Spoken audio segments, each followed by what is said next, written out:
Just a heads up, friends, you're going to see some notifications that we're live on YouTube. That's not true. So don't freak out. Feel free to pick your nose, do whatever you got to do. We're not live on YouTube yet. Okay, well, we are, just no one can see you. I can see you and you're very beautiful.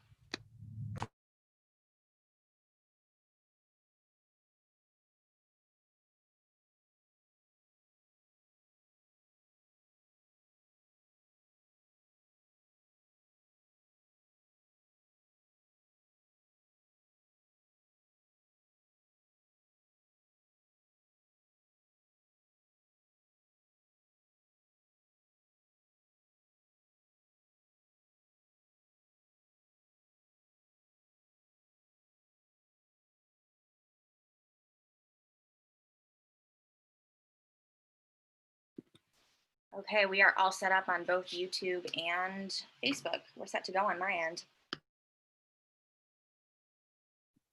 Hey, Charlie, ignore the message I just sent you. Will you say a couple things so we can test your audio? Yes, are we okay? Can you hear me? You look good, we can hear you. Thank you very much. Fantastic. You look good, Charlie. Oh, you. Good to see you.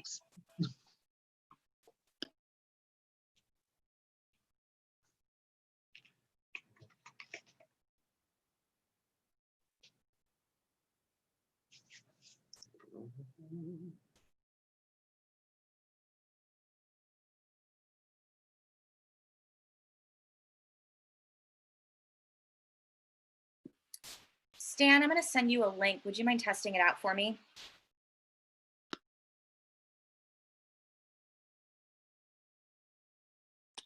Yes, I realized I was on mute. I will. Oh, and Charlie, if you can change your name to your character name when you get the chance, that would be great. Thank you.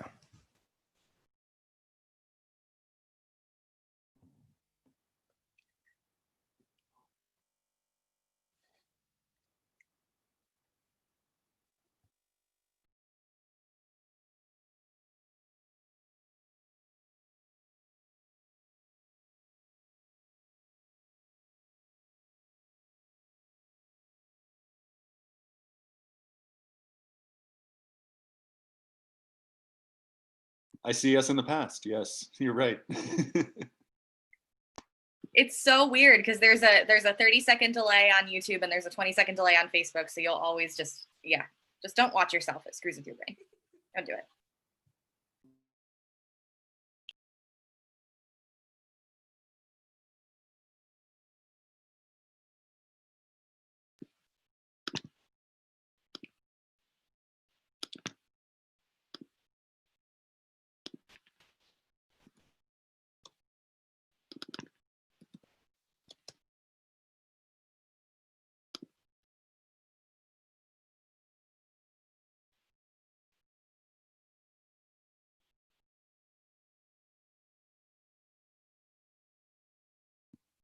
Quinn just let me know that Justin is on his way into the room.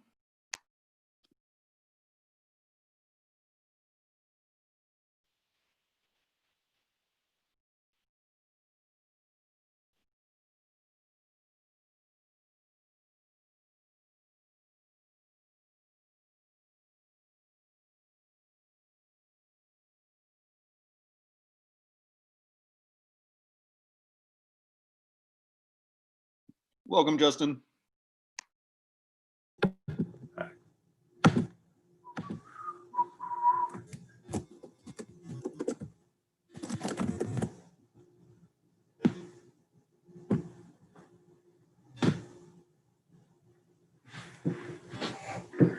Awesome. Can we hear you talk, Justin, real quick, just to check your audio? Yeah, sure. Hello? Cool, we got you. All right, I think that is everyone. So I'm going to turn it over to Bridget real quick, and she is the executive director of the Atlanta Artist Relief Fund, if you guys don't know Bridget. And she's going to talk to us for just a second, and then we will do any final things that are necessary before we get started. So over to Bridget. Sweet. I'll make this so quick and sweet, y'all. Thank you so much for being here and for all your work. I'm so excited. I've heard nothing but awesome things about what you're doing. couple quick things about tonight's the way live streaming works, at least how it's going to work tonight. Please make sure that you have your notifications turned off. If you haven't already, that is a huge issue that pops up in live streams that I've been a part of. We're going to be streaming in 2 places, and that is YouTube and Facebook. You should have those links, but I'm going to go ahead and send them into our chat. Once the Facebook Live is up, you won't be able to chat me because my screen is what's going to be on view for Facebook to see. So I'm going to give you all my phone number, and please text me or call me if there are issues that pop up. Give me a thumbs up when you're ready for it. All right, it is 612-419-3760.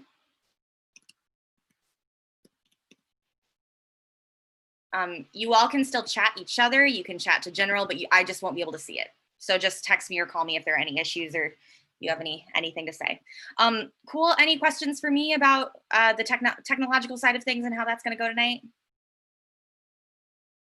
Cool. Okay, I'm going to pop our links in the chat so you can share them like crazy with your friends. Cool. All right. Well, thank you, Bridget. Otherwise, once we hit 7 o'clock, I'm going to give a 20-second little curtain speech, and then it's going to go straight Laura Floyd Wood, excuse me, and then we'll go right in from there. So anybody have any questions? Cool. I just wanted to reiterate, just because I know we were still getting some people into the room.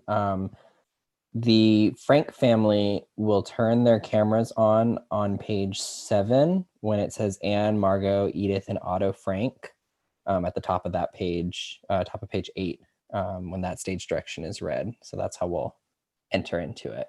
And then I'll be off. Laura, who's reading stage directions, will have her camera off the entire time. And then Stan, if you can just turn yours on for that last bit, and then it'd be great. Y'all are going to do so awesome. I'm so excited to hear it. Great. Thank you all for your participation, and we'll get started at 7. So take care of what you need to take care of.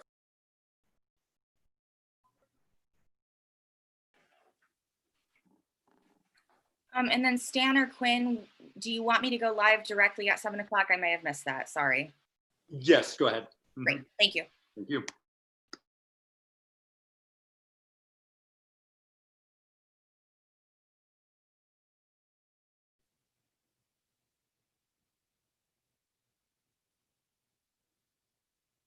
Hi.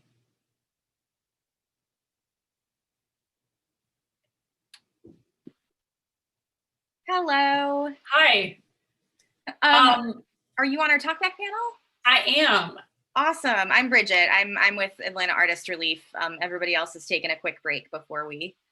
Okay, awesome. I'm sorry, I just realized that I was supposed to log on to this before the play started. I apologize. Okay. If you can just, you can either watch from inside the video or inside the Zoom call or on the YouTube or Facebook link. Okay. Most of the panelists are watching from inside the Zoom call.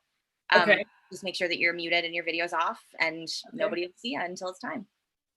Okay, and so as soon as it's over, is there going to be a break or announcement and we're going to turn our cameras on?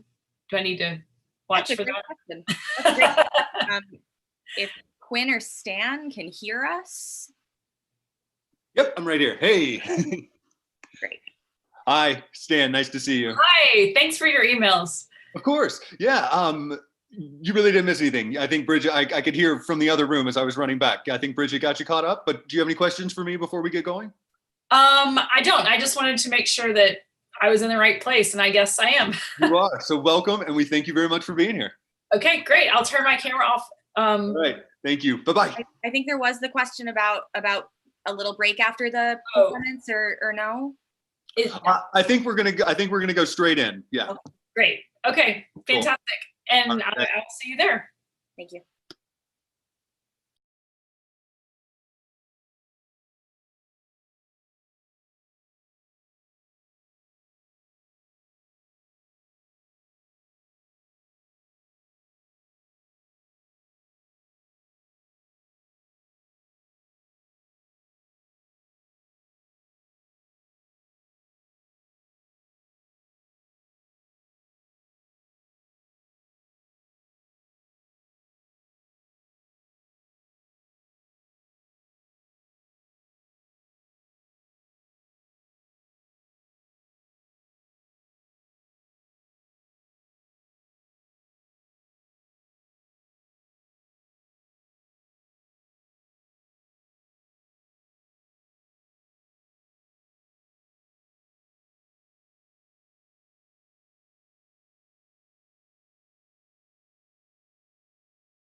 Robert, your camera's on at the moment.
Once you're back in the room, please give me a yes in the chat box.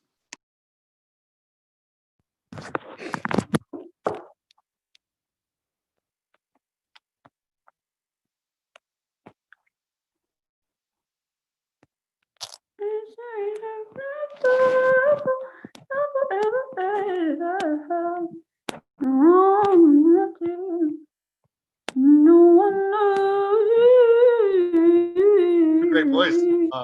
I think your mic's on.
Good evening, and thank you for attending tonight's reading of the Diary of Anne Frank to benefit the Atlanta Artist Relief Fund. Tonight's reading is produced by Ally Alley and Outfront Theater and directed by Quinn Xavier Hernandez, featuring the talents of Laura Floyd Wood, Eden Mew, Robert Wayne, Keena Redding, Molly McInturf, Laura Boston Edwards, Vinnie Montague, Justin Dilley, Dale Lyles, Abra Thurmond, Charlie Thomas, and Stan Gentry.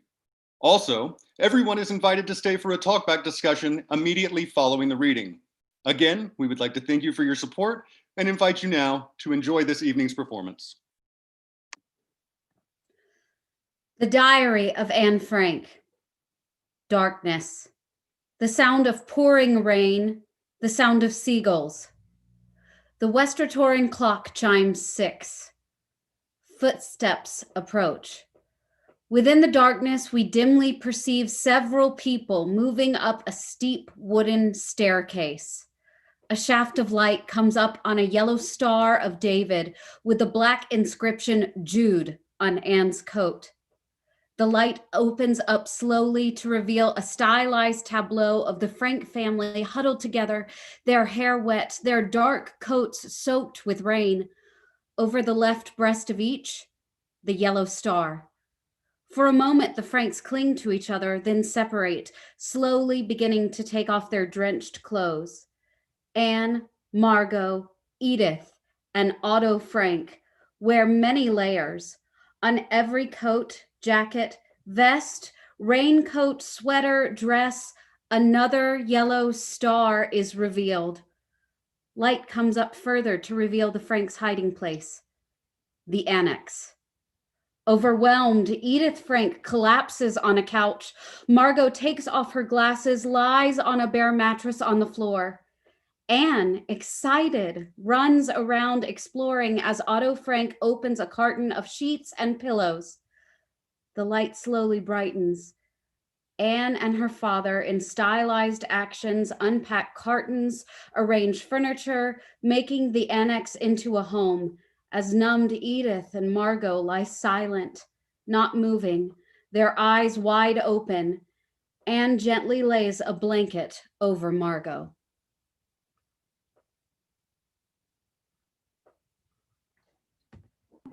July 6th, 1942. A few days ago, Father began to talk about going into hiding.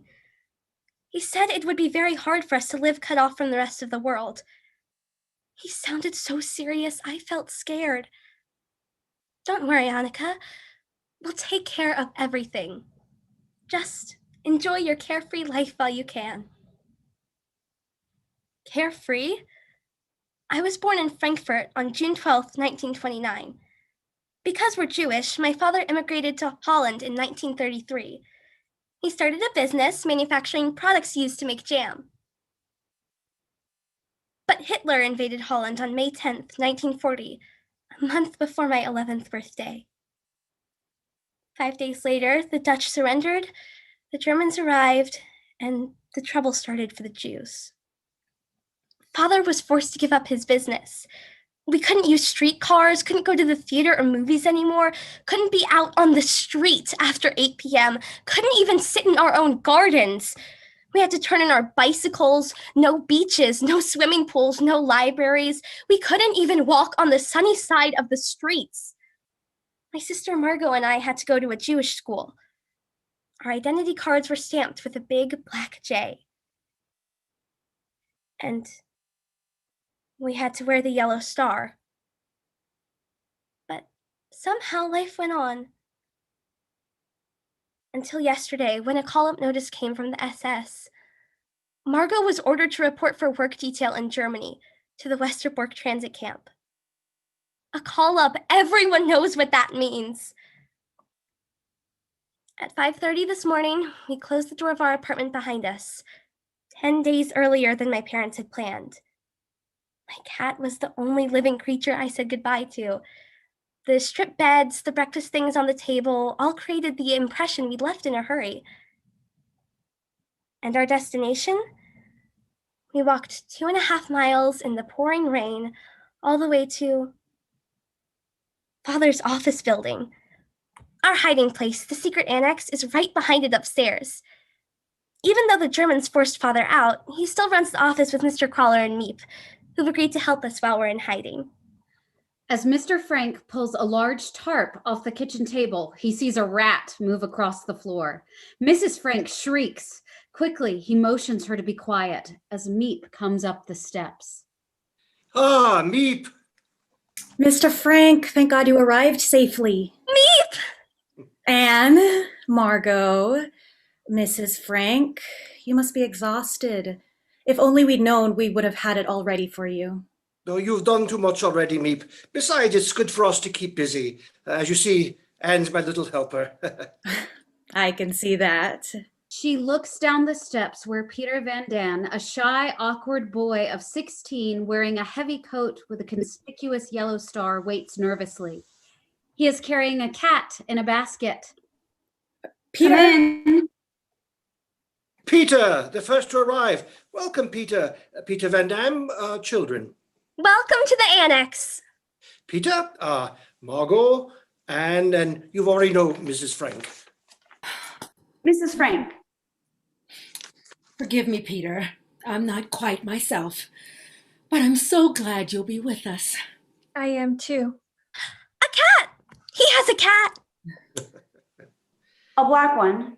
We have a cat too. I wanted to bring her, but I know our neighbors will take care of her till we come back. I don't know what I'll do without her, but it'll be great having a cat here. Won't it, Pim? Won't it be fantastic? Anne, dear, don't get so excited. Peter doesn't know you yet. You'll get to know me soon, though. It's going to be so much fun having people around. A whole other family, won't it, Margot? Yes. Like being on vacation in some strange pension or something. An adventure, romantic and dangerous at the same time. What is it, Peter? My parents. They were right behind me, one street away. Oh, they'll be here.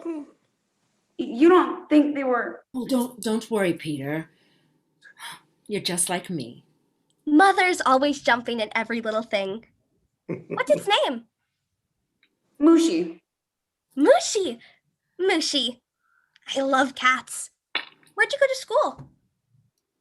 They set up a technical school in someone's house once we were forbidden. I had to switch from my Montessori school to the Jewish Lyceum. I know, I saw you there. You did? Mr. Crawler hurries up the stairs with Mr. and Mrs. Van Dan. Mrs. Van Dan is wearing a fur coat and carrying an umbrella and a large hat box. Mr. Van Dan carries a satchel and his briefcase. All three are out of breath. See, what did I tell you? Now, we're all here. Just in time. We had to take the long way around. There were too many green police on the streets. Mm-hmm. Welcome, Mrs. Van Dam, Mr. Van Dam. You know my wife, of course, and the children. We must hurry. The workmen will be here in half an hour. Oh, such trouble we're causing you, Mr. Crawler. After all you and Meep have done. And now we arrive early. You couldn't let your daughter be taken away, Mr. Frank. Please don't worry. We will do everything we can to help. Now I must run and get your ration books. Wait, if they see our names on the ration books, they'll know we're here, won't they?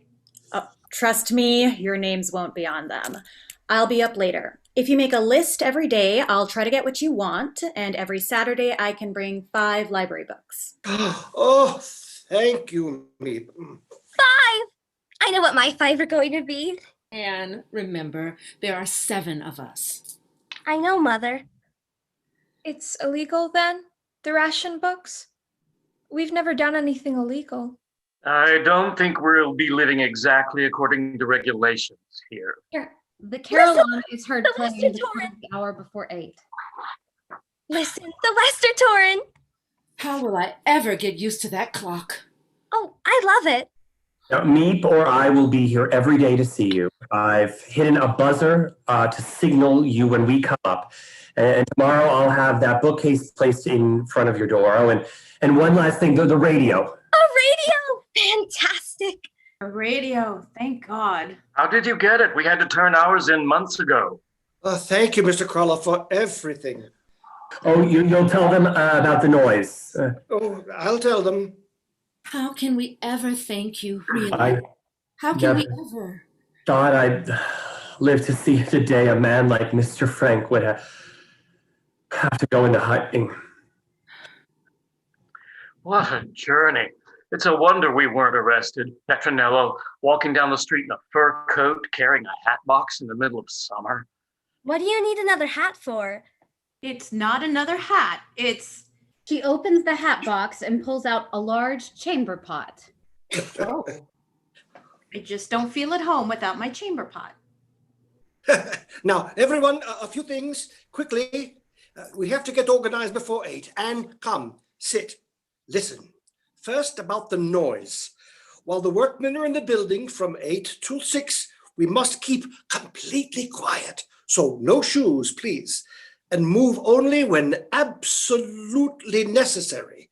We can't run any water. We can't flush the toilet in the WC.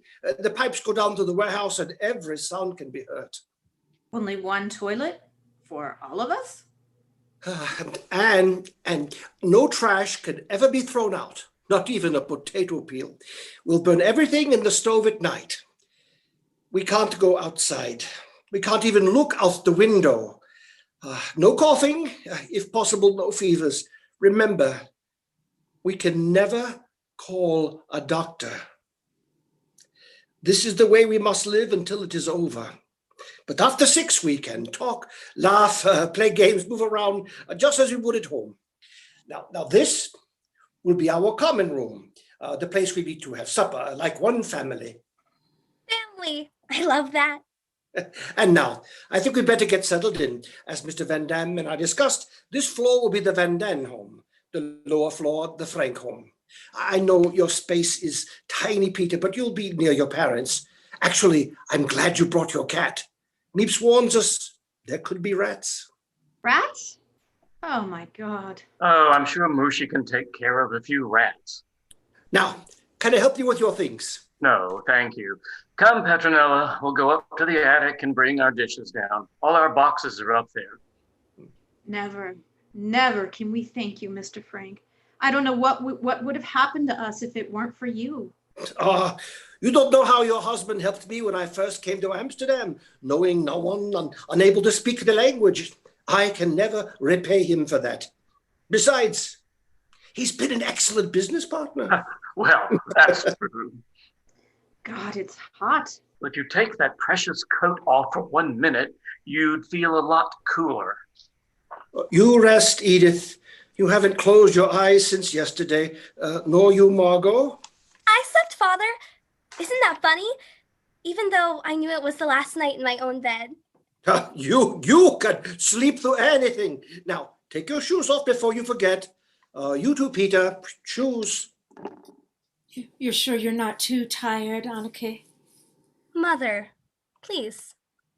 I'm fine. Peter takes a penknife from his pocket, starts to rip off his yellow star. Hey, what are you doing? Taking it off. You can't do that. They'll arrest you if you go out without your star. Who's going out? No, I don't have to be branded. You're right. We don't need it anymore. Remember when it started? People tried to look the other way, but somehow their eyes always landed right there.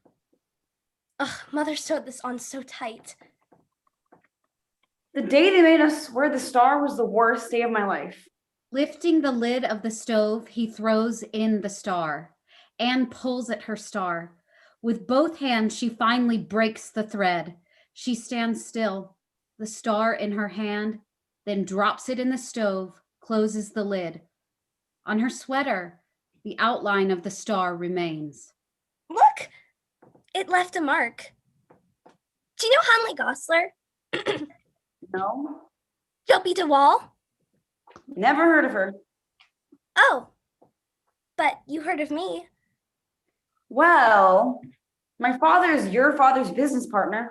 You heard of me. You heard of me. I'm famous at my school. That's true in a way. What do you mean? Anne, you mustn't bother Peter. I'm not bothering him.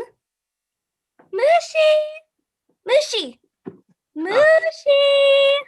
Tonight we'll have our first real supper here together, Peter. Thank you.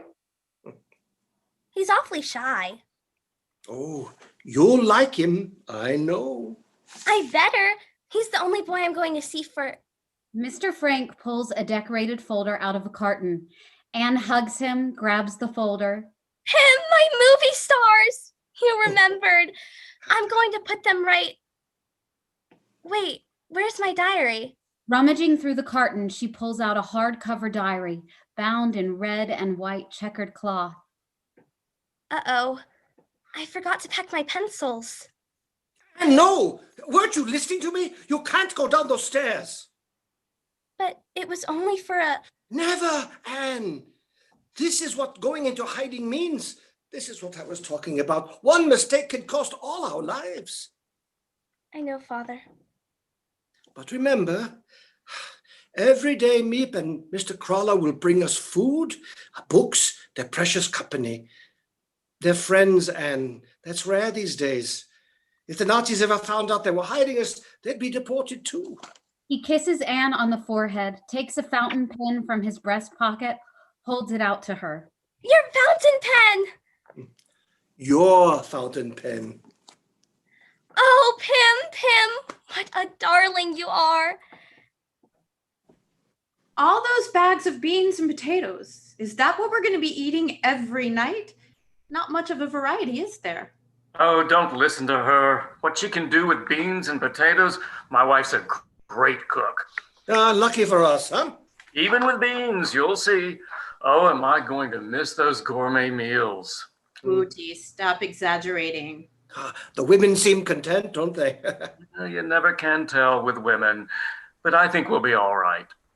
Good. Mrs. Van Dam, we'll meet up here at 6 and start preparing supper? 6 o'clock, yes. Come away from the kitchen, Petronella. The workmen will be here any minute. Maybe it was a mistake, Otto. All of us going into hiding together. They say it's better for families to split up. That way, if we're betrayed, caught, at least the children can be... It's a perfect hiding place. The children would never have understood if we had separated. They couldn't have borne it any more than we. Come, now. We must be quiet now. Margot, are you all right? I'm still shaking. Feel my hands. Don't worry. We're here now. They can't take you away. Yes, we're here. Darkness. In silhouette, Anne and Margot put Anne's movie photo collection up on the wall as we hear Hitler's deafening voice. In which we are now determined to defend to our last breath this Germany, of the German union of all the German tribes, to the greatest German empire. Hail victory! Heil victory! The crowd screams again, Heil, Heil, ferocious applause. Dead silence. It's the silence that frightens me most. Every time I hear a creak in the house or a step on the street, I'm sure they're coming for us. I wander from room to room, feeling like a songbird whose wings have been ripped off and keeps hurling itself against the bars of its dark cage. Let me out where there is fresh air and laughter. But then I remember the Jews who are not in hiding, and I know we live in a paradise. We're as quiet as baby mice. Who would have dreamed 2 months ago that Quicksilver Anne would have to sit still for hours and, what's more, could? Mr. Frank sits reading Dickens' David Copperfield, chuckling silently to himself. As Mrs. Frank reads a mystery novel, Margot studies Latin at the desk in her room, books on the shelf, books on the floor, a real book family. In the main room, Peter tries to study his French. Mrs. Van Dam, her fur coat in her lap, sits sewing on a button. Anne lies on the floor writing in her diary, from time to time cupping her hand over her mouth to stop from laughing. Mrs. Van Dam shushes her. In the attic, Mr. Van Dam carves a menorah out of wood. Everyone is in their stockinged feet. The sounds of a busy office can be heard below the annex. The chimes of the Westertoren Silently, impatiently, Anne moves her legs up and down. Mr. Frank looks at his watch. They are all absolutely still, listening for the door to close behind the last workman. Last! What were you writing that was so funny? Nothing about me, I hope. Can I take a peek? No, Miss Van Dan. Not even a little peek? Not even a little peek, Miss Van Dan. All right, fine. I'm first for the WC. She hurries to the WC. Margot puts on her shoes. Anne hides Peter's shoes behind her back. Has anyone seen my shoes? Shoes? You took them, didn't you? I don't know what you're talking about. Oh, you're gonna be sorry. Am I? Absolutely. Anne. Wait till I get you. I'm waiting. I'm waiting. I'm waiting. I'm waiting. Here. Ooh, you're strong, but you won't get them away from me. You didn't think I was so strong, did you? Uh-oh, I'm making you mad. You're really getting mad now, aren't you? Anne, Peter. Come on, Peter, dance with me. I don't know how. I'll teach you. I don't want lessons. Please. I have to give Mushi his dinner. Can I watch? He doesn't like people around when he eats. I'll be quiet. Quiet as a little mouse. He likes mice, doesn't he? No. I don't think you should play with Peter like that. It's not dignified. Who cares if it's dignified? I don't want to be dignified. You complain I don't treat you like a grown-up, but when I do, you resent it. I just want to have some fun. What's wrong with that boy? He's not used to girls, especially a girl like our Anarchy. Give him time. How much time does he need? Come on, Margot, you dance with me. I have to help with supper. Come on. If we don't practice, we'll forget how. All right, all right. See, everyone? Margot's the real dancer in the family. Margot whirls her around right into the arms of Mr. Frank. Him! Ah, dancing. Where's Peter? In his room. His father will kill him if he catches him with that cat again. And darling, do me a favor and get Peter out of his room. Peter. Oh, Peter. What is it? Your mother says to come out. You know what your father says. I'll feed Mushi. All right, but just give him his dinner and come right out. Is that any way to talk to your little girlfriend? Mother, for heaven's sake. Look at him. He's blushing. You're crazy. She's only 13. So? You're 16. Your father's older than I am, I tell you. Mr. Frank, if this war lasts much longer, we're liable to be related. Oh. Oh, I think I have a run here. Some run. The sudden sound of a siren approaching. Everyone freezes. The squad car comes closer, its siren blaring. It passes them, continues on. God, I hate them. Good evening, everyone. I wish I could stay for dinner, but I have no social graces. In fact, I'm so shy, I can barely get the word out of my... All right, I heard about you. How you talk so much in class. Mr. Keesing called you Miss Quack Quack and made you write a composition. Quack, quack, quack, said Miss Quack Quack. Well, go on. Tell them the rest. How it was so good he read it out loud to the class and then read it to all his other classes. I know about you, always joking. I don't always joke. Always making fun of people. Quack, quack, quack. I don't always... You're the most infuriating boy I've ever met. That's right, Anne. You give it to him. With all the boys in the world, I have to get locked up with you. Quack, quack, quack. And from now on, stay out of my room. As he starts toward his room, Anne puts out her foot, tripping him. Anne! And excellent in history and in Latin. Meep's not here yet? The workman just left a little while ago. What's for dinner? Beans. Again. I saw you in there playing with that cat. He just went in for a second. He's been out here all afternoon working on his French. Really? How did I do in algebra? I think we both better give up on algebra. How did I do? How do you always do? Brilliant. You might have used the subjunctive in your Latin translation. Are you sure? Miss Van Dan, may I try on your coat? Anne. Of course you may. My father gave me this coat the year before he died. He always bought the best money could buy. Did you have a lot of boyfriends before you were married? Anne, it's not courteous to ask personal questions. Why not? I had a throng of admirers who couldn't keep their eyes off me. Our house was always swarming with boys. I remember the summer when I was 16. Oh, God, here we go again. Who's talking to you? We had a big house in Bremerhaven. Those boys came buzzing around like bees around a honey pot.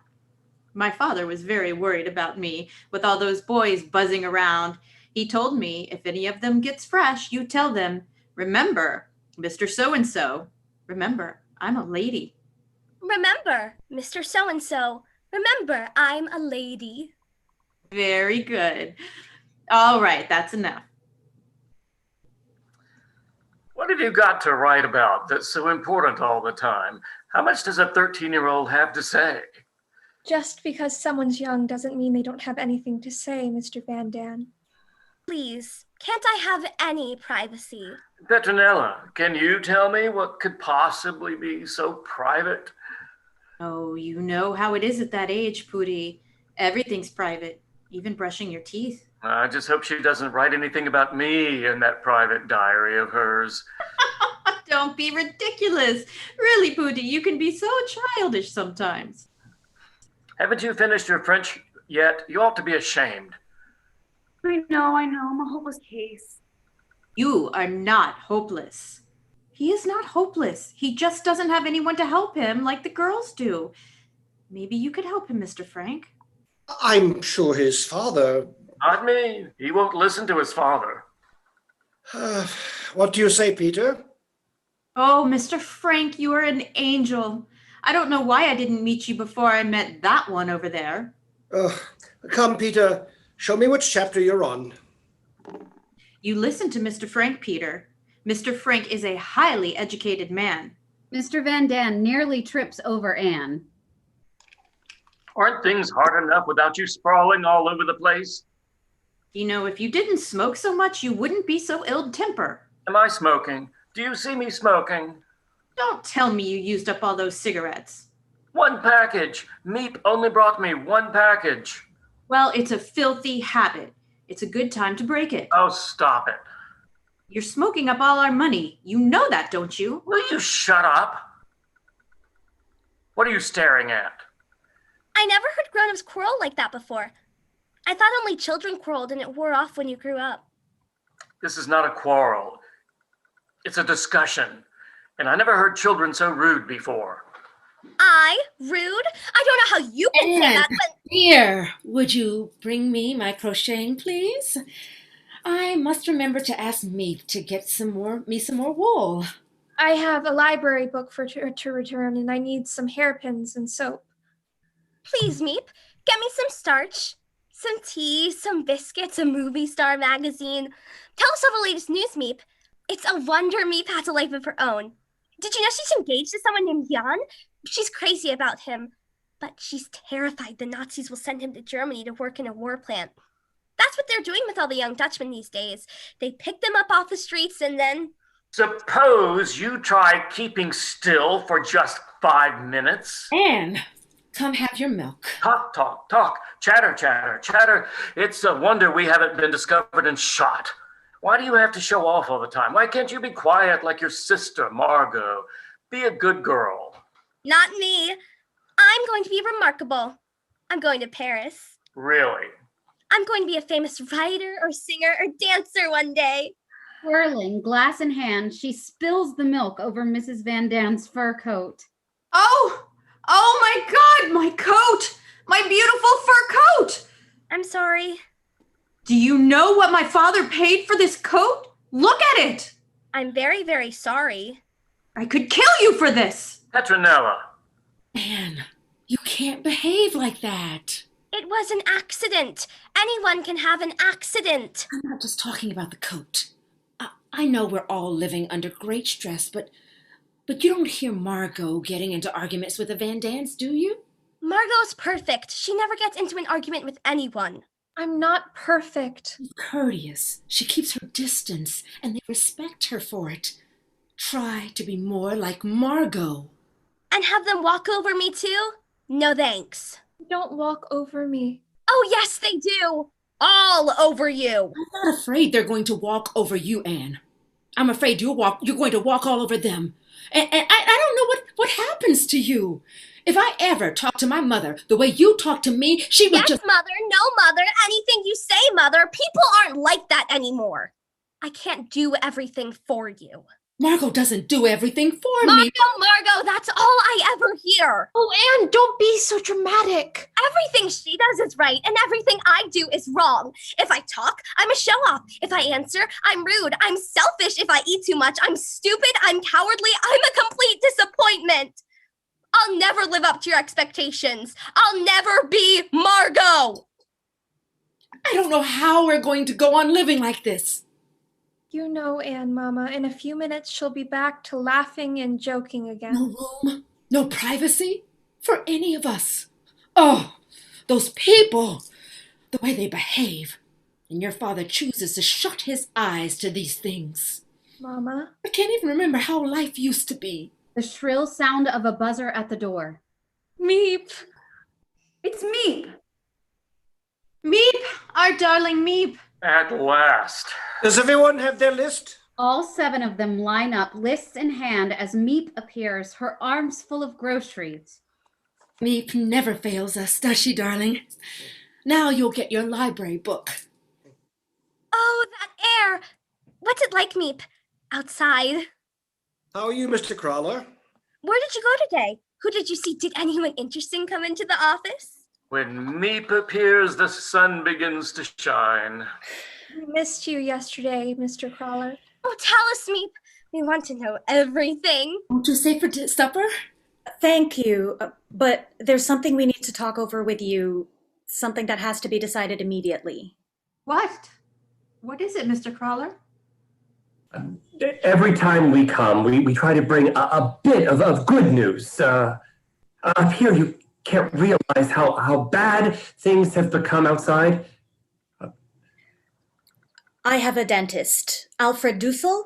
He's Jewish. He's been living with a Christian woman, but today he asked if I knew of a hiding place for him. He's desperate for a safe address. I promised I would let him know. Of course, Meep. Absolutely. Dussel, I believe I know him. It's great news, Meep. Yes, but where is he going to sleep? There's barely enough room. Forgive me, I spoke without consulting you. I was sure you... You're right. It's just a little food. Oh, Mr. Van Daan, I've tried. There are no more ration books to be had. Where 7 can eat, 8 can eat as well. I hope so. If we can save even one person, we must. Well, you're right. Of course. Yes, definitely. Mr. Kraler will go to meet him. I will bring him up. Tomorrow. Thank you. It's fine to have him, but where are we going to put him? He can have my bed. I'll sleep on the floor. That's very kind, Peter, but there's hardly enough room for you up there. I know. I'll move in with you and Mother, and Mr. Dussel can have my bed. Oh, no. Margot will move in with us, and Mr. Dussel can have her bed. It's the only way. But why? Why can't I move in? Because it wouldn't be proper for Margot to... Oh, please, Anne, don't argue. It's settled. Anne stands up, bangs down her chair. As she goes into her room, slams the door behind her, sits at the desk writing feverishly in her diary. As far as I'm concerned, Mother can go jump in a lake.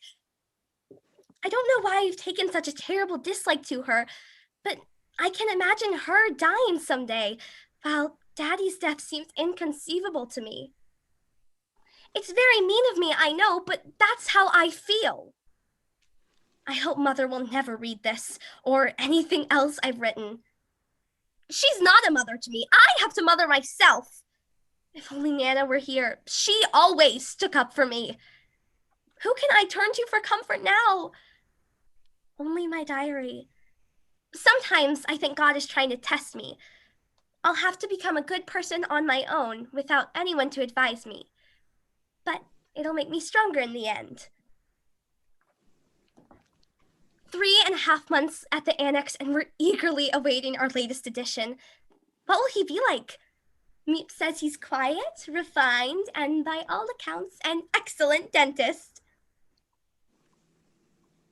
He's meeting Mr. Crawler at 11 sharp this morning at a certain place in front of the post office. It's all very exciting and totally nerve-wracking. What if they get caught? Those last few hours on the way to safety are the most dangerous for a Jew going into hiding. Ladies and gentlemen, it's done. He helps Mr. Dussel take off an ill-fitting coat. Underneath is his white office jacket with the yellow star.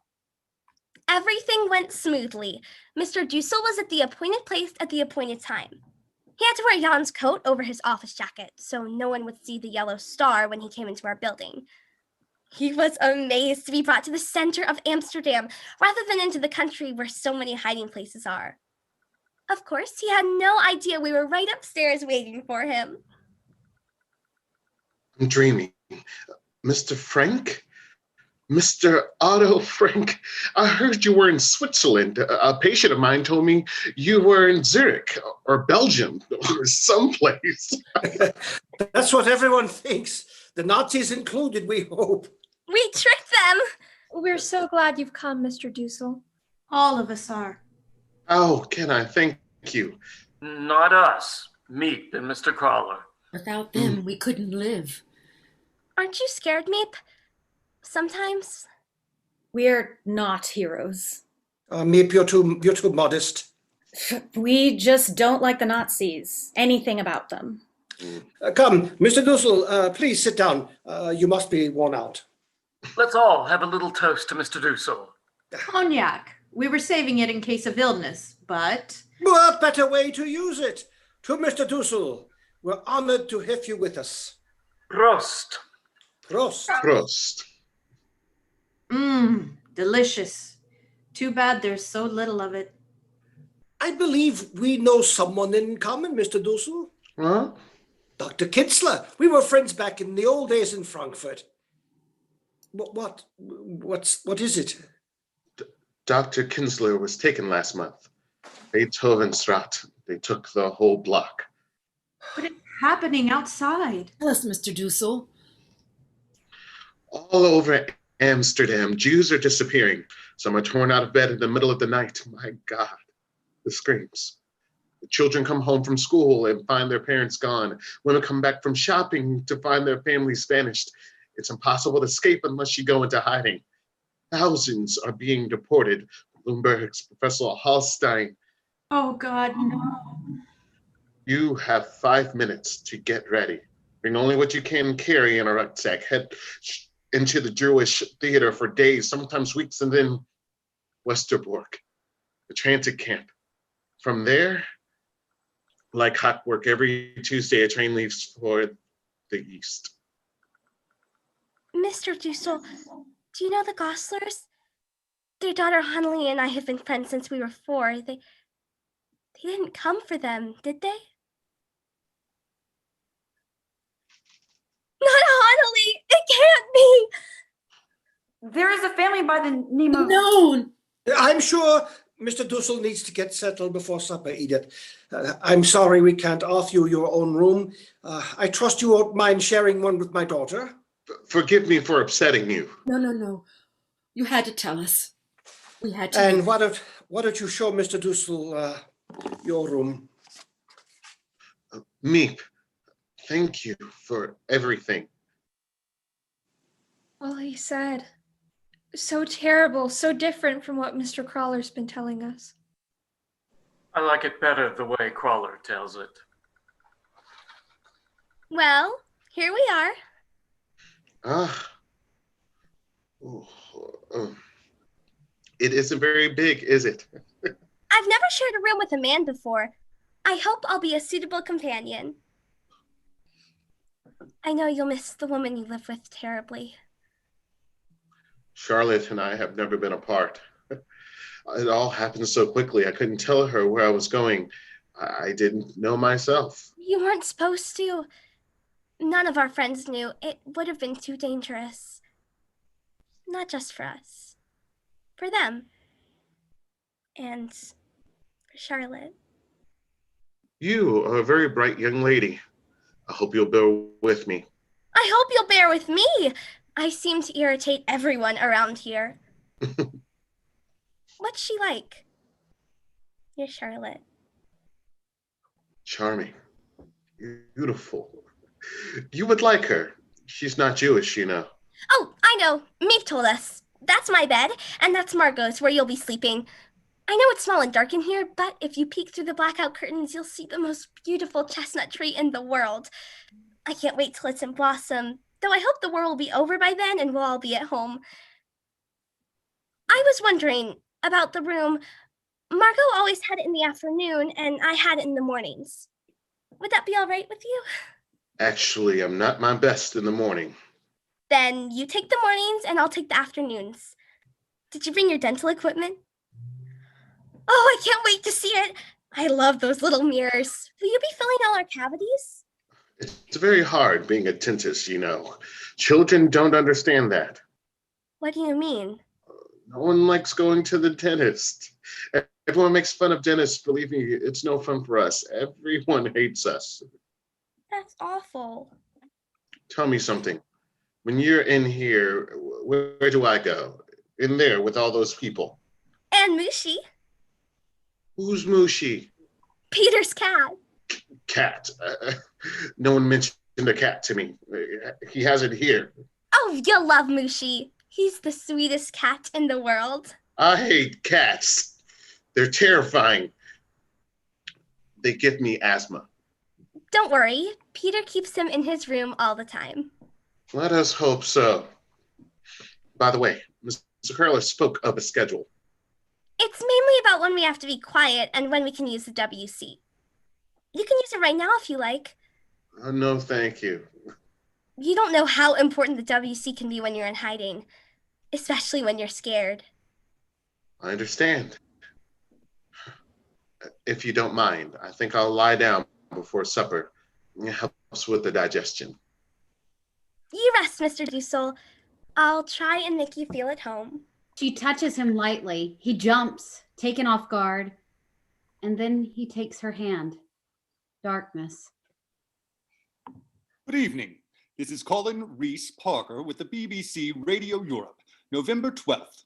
German forces yesterday entered unoccupied France. Acting quickly in an attempt to counter the sweeping Allied gains along the southern shore of the Mediterranean, Hitler sent armored columns of infantry to occupy Vichy, France. The Vichy regime thereby came to an end, and with it, the final presence, that part of France was a free zone. I couldn't sleep tonight, even after Father tucked me in and said my prayers with me.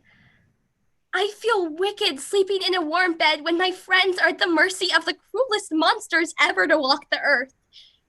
And all because they're Jews. We assume that most of them are murdered. The BBC says they're being gassed. Perhaps that's the quickest way to die. Fine specimens of humanity, those Germans. And to think I'm actually one of them. No, that's not true. Hitler took our nationality away long ago. No matter what I'm doing, I can't help thinking about those who are gone. All we can do is wait for the war to end. The whole world is waiting, and many are waiting for death.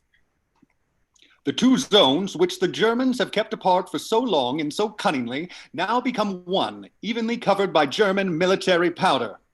No, don't take me. Is it too soon? I don't want to go. For God's sake, keep quiet. I won't go on the train. Shh. Anne, This all darling, killed. it's all right. You're here. You're safe. It was just a dream, my angel. You're having a dream. These nightmares, Mrs. Frank, they're getting worse. I don't sleep anymore. I spend half my night shushing her. Anne, little Anne. Every night, Mrs. Frank, every night. She's putting us all in danger. Please, Mr. Dussel, go back to bed. She'll be all right in a minute. Ugh. What happened? Another nightmare. It sounded like somebody was murdering her. Get you some water, darling. It was a bad dream, wasn't it? Do you want to tell me? Sometimes it helps to talk about it. No. Thank you, Mother. Try to sleep now. I'll sit right here until you go to I'd sleep. rather you didn't. I see. Good night, then. Will you ask Father to come in? Please, Mother. She's calling for you. Edith. It's all right. Go to her, Otto. She's still trembling. It's a phase. You weren't like this. I'm more like you. It's not that she doesn't love you. Oh, Pim!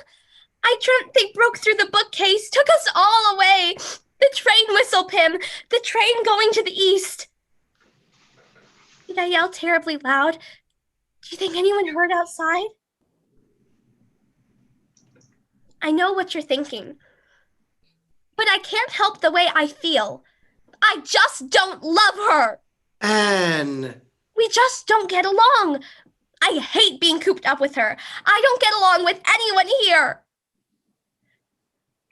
Oh, Pim, my nightmares. I know everyone hates me for having them, but I can't stop them from coming. Shh. We're all having nightmares, Anne. Only you let them out. Your mother has them too. Horrible ones. She's having a very hard time. I know, Pim. I'm trying to change. I have another side, a better, finer side. But it's as if I'm split in half. What's good? What's bad, Pim? I don't know. I want to be a better person, but not if it means shutting myself off, hiding how I feel. I understand. We've always understood each other, you and I. You know, you taught me something the day we came here. Me? Remember when we arrived? How numb Margot and your mother were? And I was a wreck with worry. But you, that terrible morning, you skipped around the room calling it an adventure. You showed me that we could escape. Now, when I read my Dickens, it takes me into another world. In that world, I feel safe. You have something too, a diary. When I see you fill it up, I know you found your world in there. You're lucky, Anne. Lucky? You can write.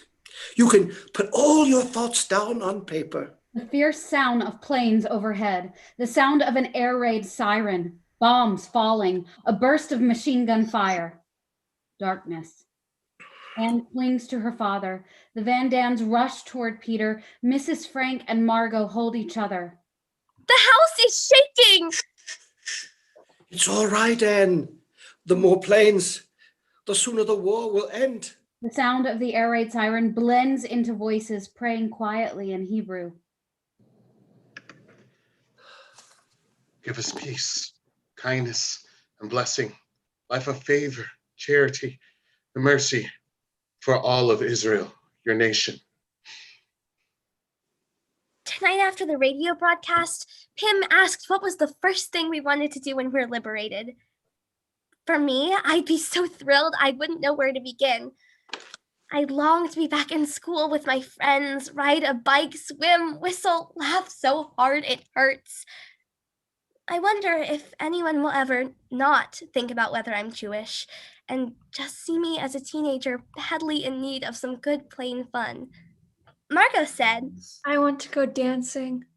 Learn the latest step and fly all over the room in a new pair of dancing shoes.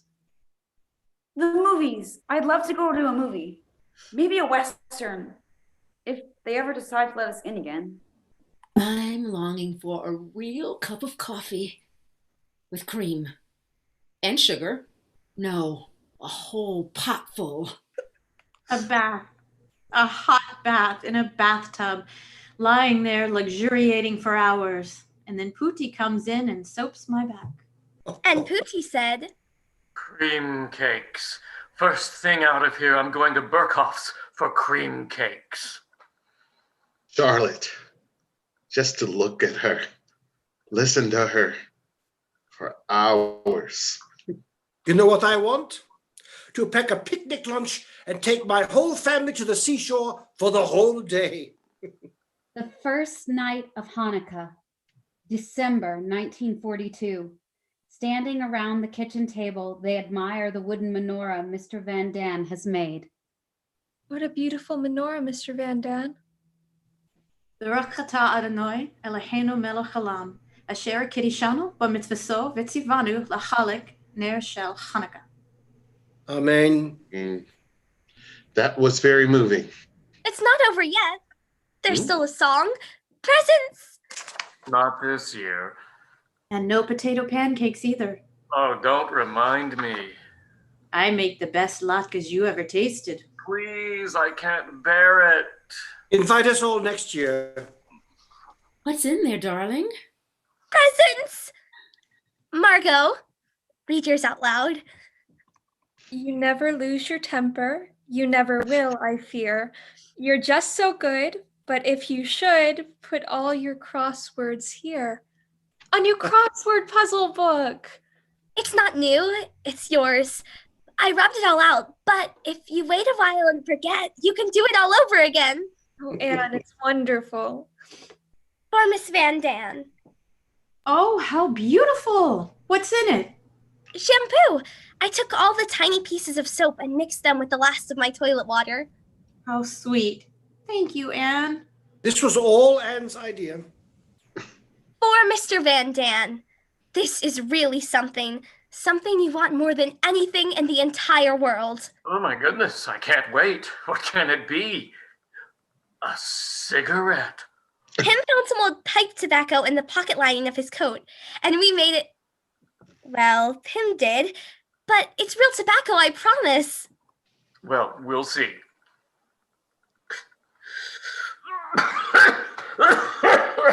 Thank you, Anne. I mean it, truly. For Mother. Oh, here's an IOU. I promise to pay. 10 hours of doing whatever you say. Boy, I wish I had that little slip of paper. 10 hours? You wouldn't consider selling it.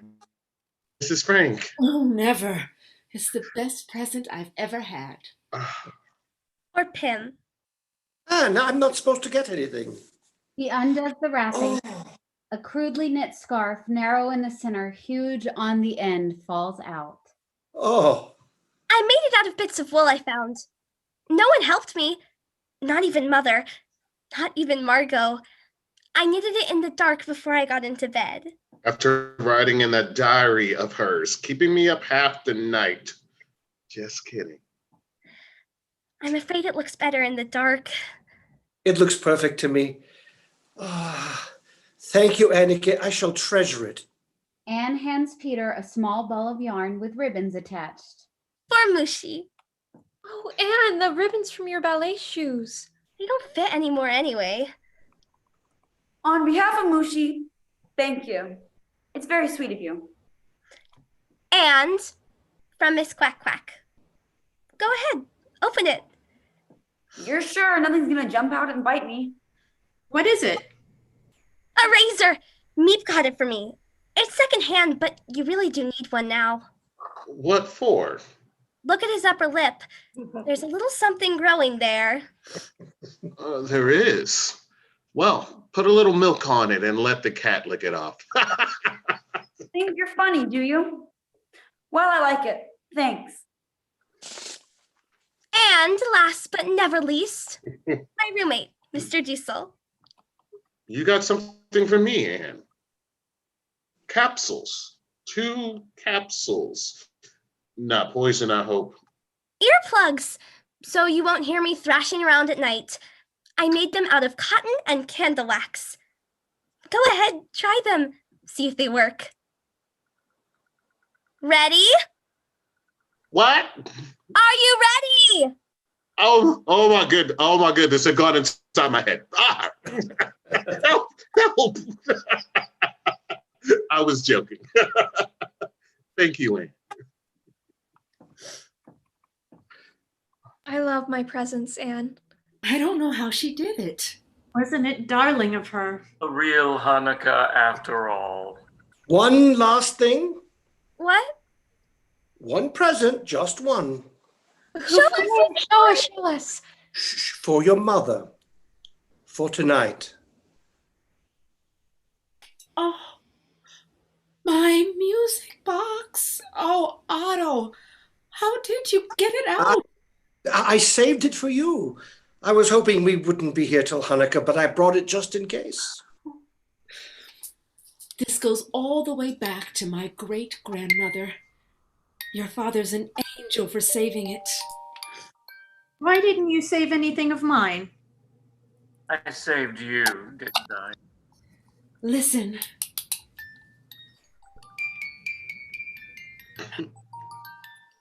Look, Mooshi's crazy about his present. Oh, Peter, he'll give me asthma. What's the matter with you? Get that cat out of here. Cat? What cat? It doesn't have to be the cat. The clothes are enough. Don't worry, we're getting rid of it. Finally, you listen to me. I'm not doing it for you, Dussel. I'm just sick of all the damn fleas. Howdy goes. Mr. Van Daan, you can't do that. That's Peter's cat. Peter loves that cat. If he goes, I go. So go. Go. You're not going and the cat's not going. Put the towel away. Come, Mr. Sit down. It's Hanukkah, a time of celebration. Girls, sing the song. Ma'asir Yeshua asi lehaneli shabai tikom betifalasi veshem tuda. There is a sudden crash of something below the annex. A dog barks. They freeze in horror. Mr. Frank takes off his shoes, turns off the lamp, goes to the stairs. The color drained from their faces. The others take off their shoes. The dog barks again. Silence. The sound of footsteps on the stairs approaching the annex. God almighty. No one moves. In the silence, we hear them breathing.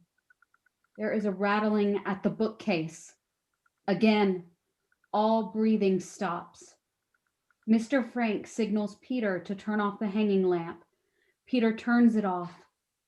In the dim candlelight, he knocks over a chair. The others cringe. The sound of feet running down the stairs. God almighty, do you hear anything? The footsteps recede. I think they've gone. Gestapo? With the Gestapo, they'd be up here by now. Maybe it was a thief.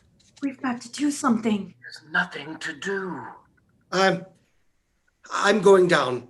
No, Father, someone could be still there. Margot, come back here. Pooty, where's our money? Maybe we can buy them off. Still. Are we going to wait here till they drag us away? Do something, Pooty. Will you keep still? Go get Father. Quiet. I'll go. Sit down. Please go. Quiet, everyone. It was a thief. It was a thief. He took the cash box and ran off in such a hurry, he left the front door wide open. The noise must have scared him away. The danger's past. We're safe. Maybe, but we're in greater danger now. Mr. Dussel, please. Ugh, now someone knows we're up here. Wait a minute. Why are you pointing at Peter? It was an accident. It could have happened to any one of us. You mean to tell me you think a thief is going to go to the Green Police and say, I was robbing a place the other night and I heard this noise above my head? You think a thief is going to say that? Yes, I do. Well, you're crazy. I think someday he'll get caught and make a bargain with the Green Police. If they let him off, he'll tell them where the Jews are hiding. Maybe they'll even reward him. You know what Meep said, 7.5 guilders for every Jew found in hiding. He's right. Father, we can't stay here anymore. Please, Father, let's go. Let's just go. Go? Where would we go? Into the street? No one's leaving. We can't panic. If we panic, we're lost. We've survived here for 6 months together. We're going on. And the song. Małatje Shwasi. L'chanaye lishabea tikon beste filasi veshom toda nezrabeach.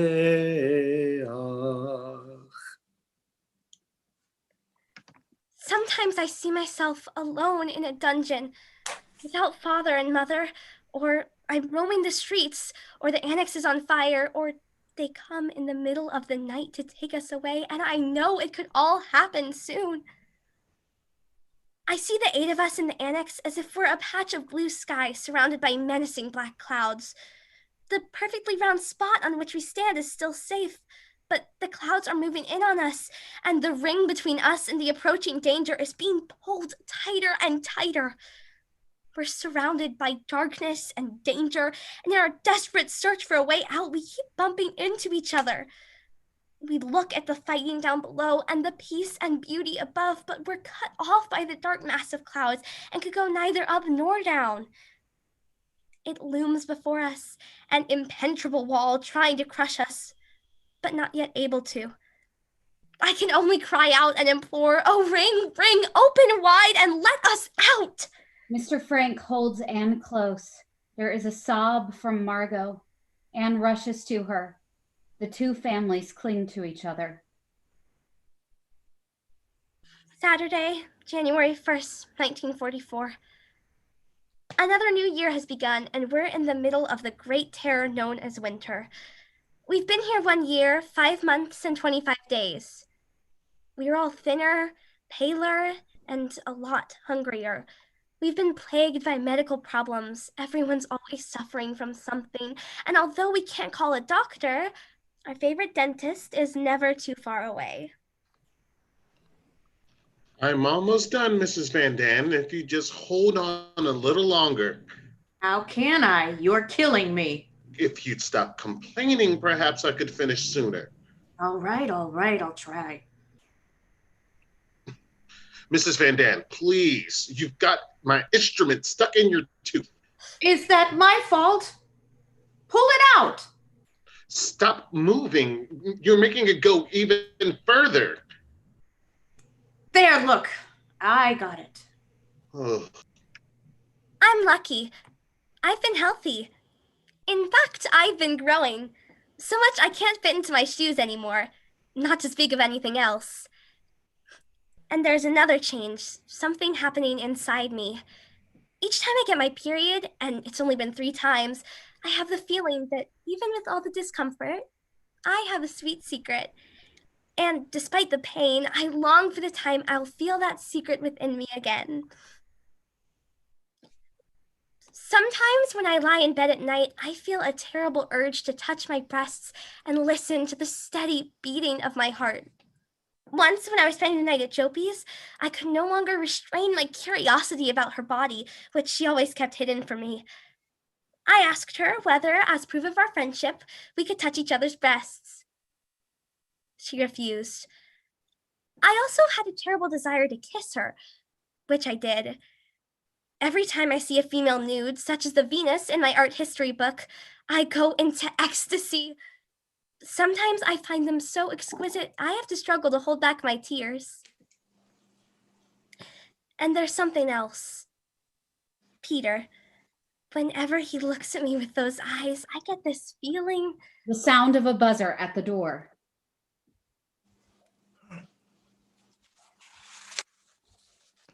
Meep. Meep, Meep, Happy New Year. Happy New Year. You really should have at least one day to yourself, but we love that you've come. Oh, Meep, you smell like the wind itself. How are you, Anne? I wonder if you'd mind taking this letter for me, for Charlotte, for the new year. Of course. Liebchen. Are you feeling any better, Margot? A little. Well, perhaps this will make you feel even better. Pootie, the cake, the cake. Cake. I'll get the plates. Meep, your special spice cake? Spice cake, exactly. Your favorite. Everyone's favorite. Spice cake. Oh, Meep, what a treat. You must have used up all of your rations for the week. Oh, sweet. And look, she wrote peace in 1944. Last year was peace in 1943. Well, it has to come sometime, doesn't it? Let's pray it will. Here's the knife, Petronella. Now, how many of us are there? None for me, thank you. Oh, but you must. No, that leaves 7 of us. 8, the same number as it always is. I took it for granted that Margot wouldn't have any. Why not? I don't think a piece of cake would harm her. I just didn't want her to start coughing again. 8, all right. And please, Mrs. Frank should cut the cake.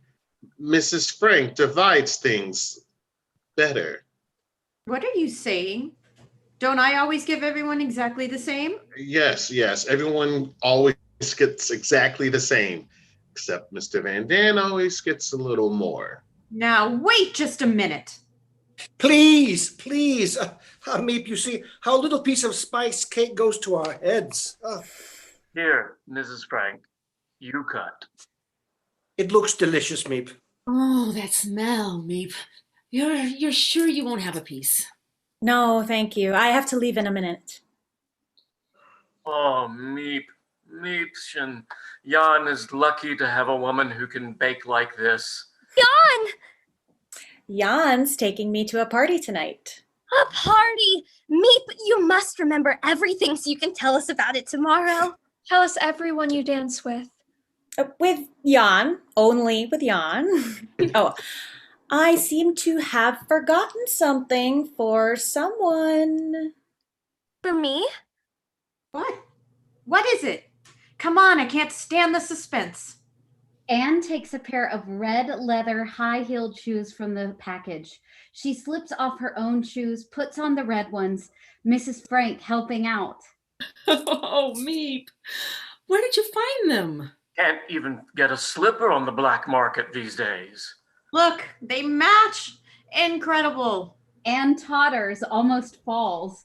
They laugh as Anne, awkward and graceful, moves around the room in her first pair of high-heeled shoes.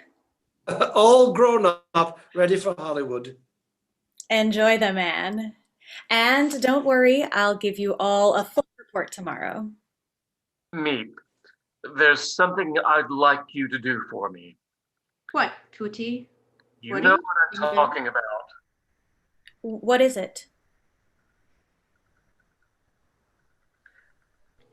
I need to sell her fur coat. No. Don't do this to me, Pootie. This is my coat. I've had this coat for 17 years. My father gave me this coat. You have no right. Don't you dare let go. You have to give it up. Let go of it, please. You can't hold onto a fur coat when people are in such desperate need of warm clothing. Besides, we're broke. We've been running out of money for months. I have to sell it. Taking the coat from her hands, he gives it to Meep, who starts for the stairs. Mrs. Frank follows Meep down a few steps, stops. At the bottom step, Meep turns back, Mrs. Frank staring down at her. Yes, Mrs. Frank? Oh, Meep, I remember when a new year was something to look forward to.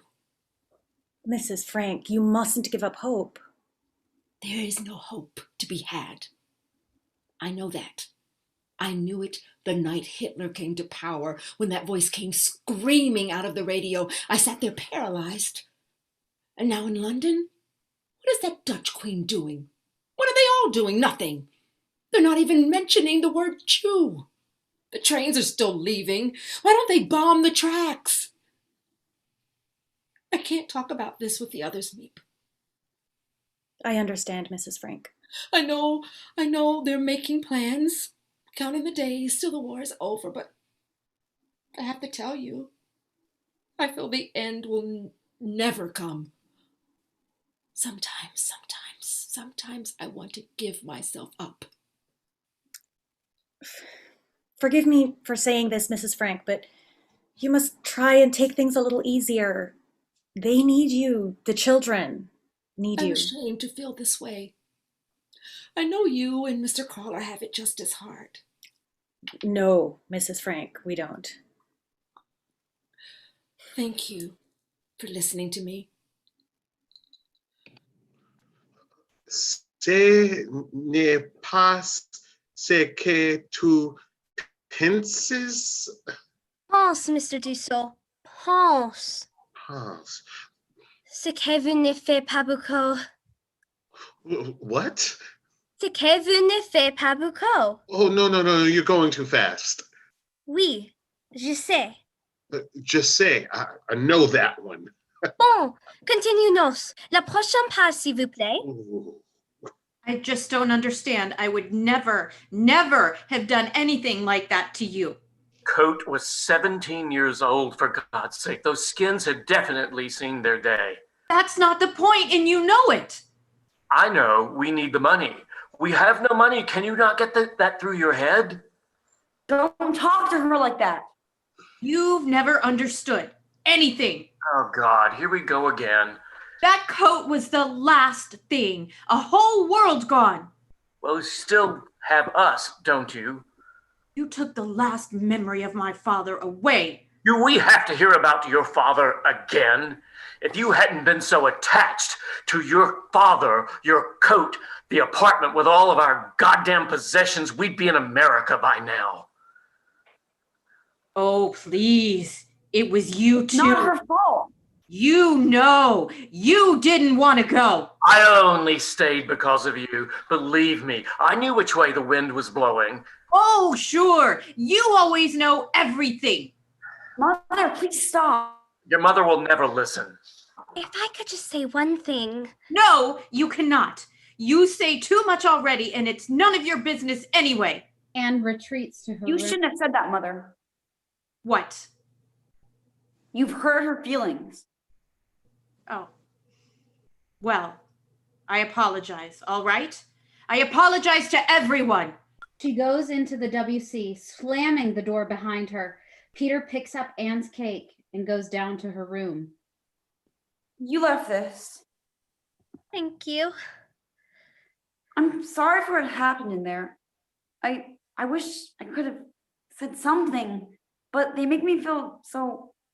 I can't stand it. Please. I wish I didn't belong to them at all. I never turn. You won't. I know it. Like him? What if I'm like him? You're not. Believe me. All I can say, if it wasn't for you, I don't know. I mean, you're always a big help to me. I am? How? When you're cheerful, it keeps you feeling depressed. I'm not always so cheerful, you know. Inside. It's Really? hard. If you want to cry or something, there's nowhere to go. It's easier for me, I guess. When there's a fight, with my parents, I just duck into my room. You're lucky having a room of your own. Well, at least you can talk to your parents. Not really. I never discuss anything serious with Mother. She just doesn't understand. I can talk about everything with Father. except Mother. I don't think you can really be intimate with someone if they hold something back, do you? I think your father's terrific. He likes you too. You think so? I can tell from the little things he says. It's funny, isn't it? What? Well, we've been living here for almost a year and a half, and this is the first time we've really talked. I know what you mean. You know something, Peter? What? I never really had a friend. Not someone I could truly confide in. Me neither.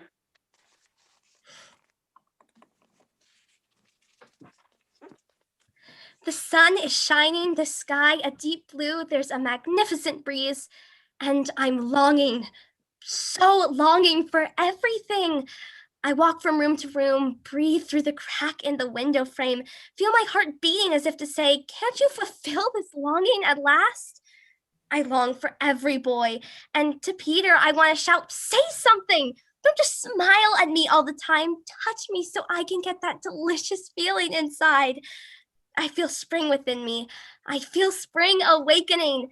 I feel it in my entire body and soul. I'm utterly confused. Don't know what to read, to write, to do. I only know I am longing. March 29th, 1944.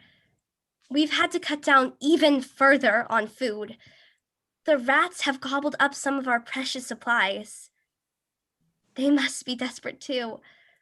Our mouths are watering for anything edible. All we've had to eat this week is pickled kale and rotten tomatoes. You wouldn't believe how much kale can stink when it's a few years old. What is it tonight? Don't ask. I have to be prepared.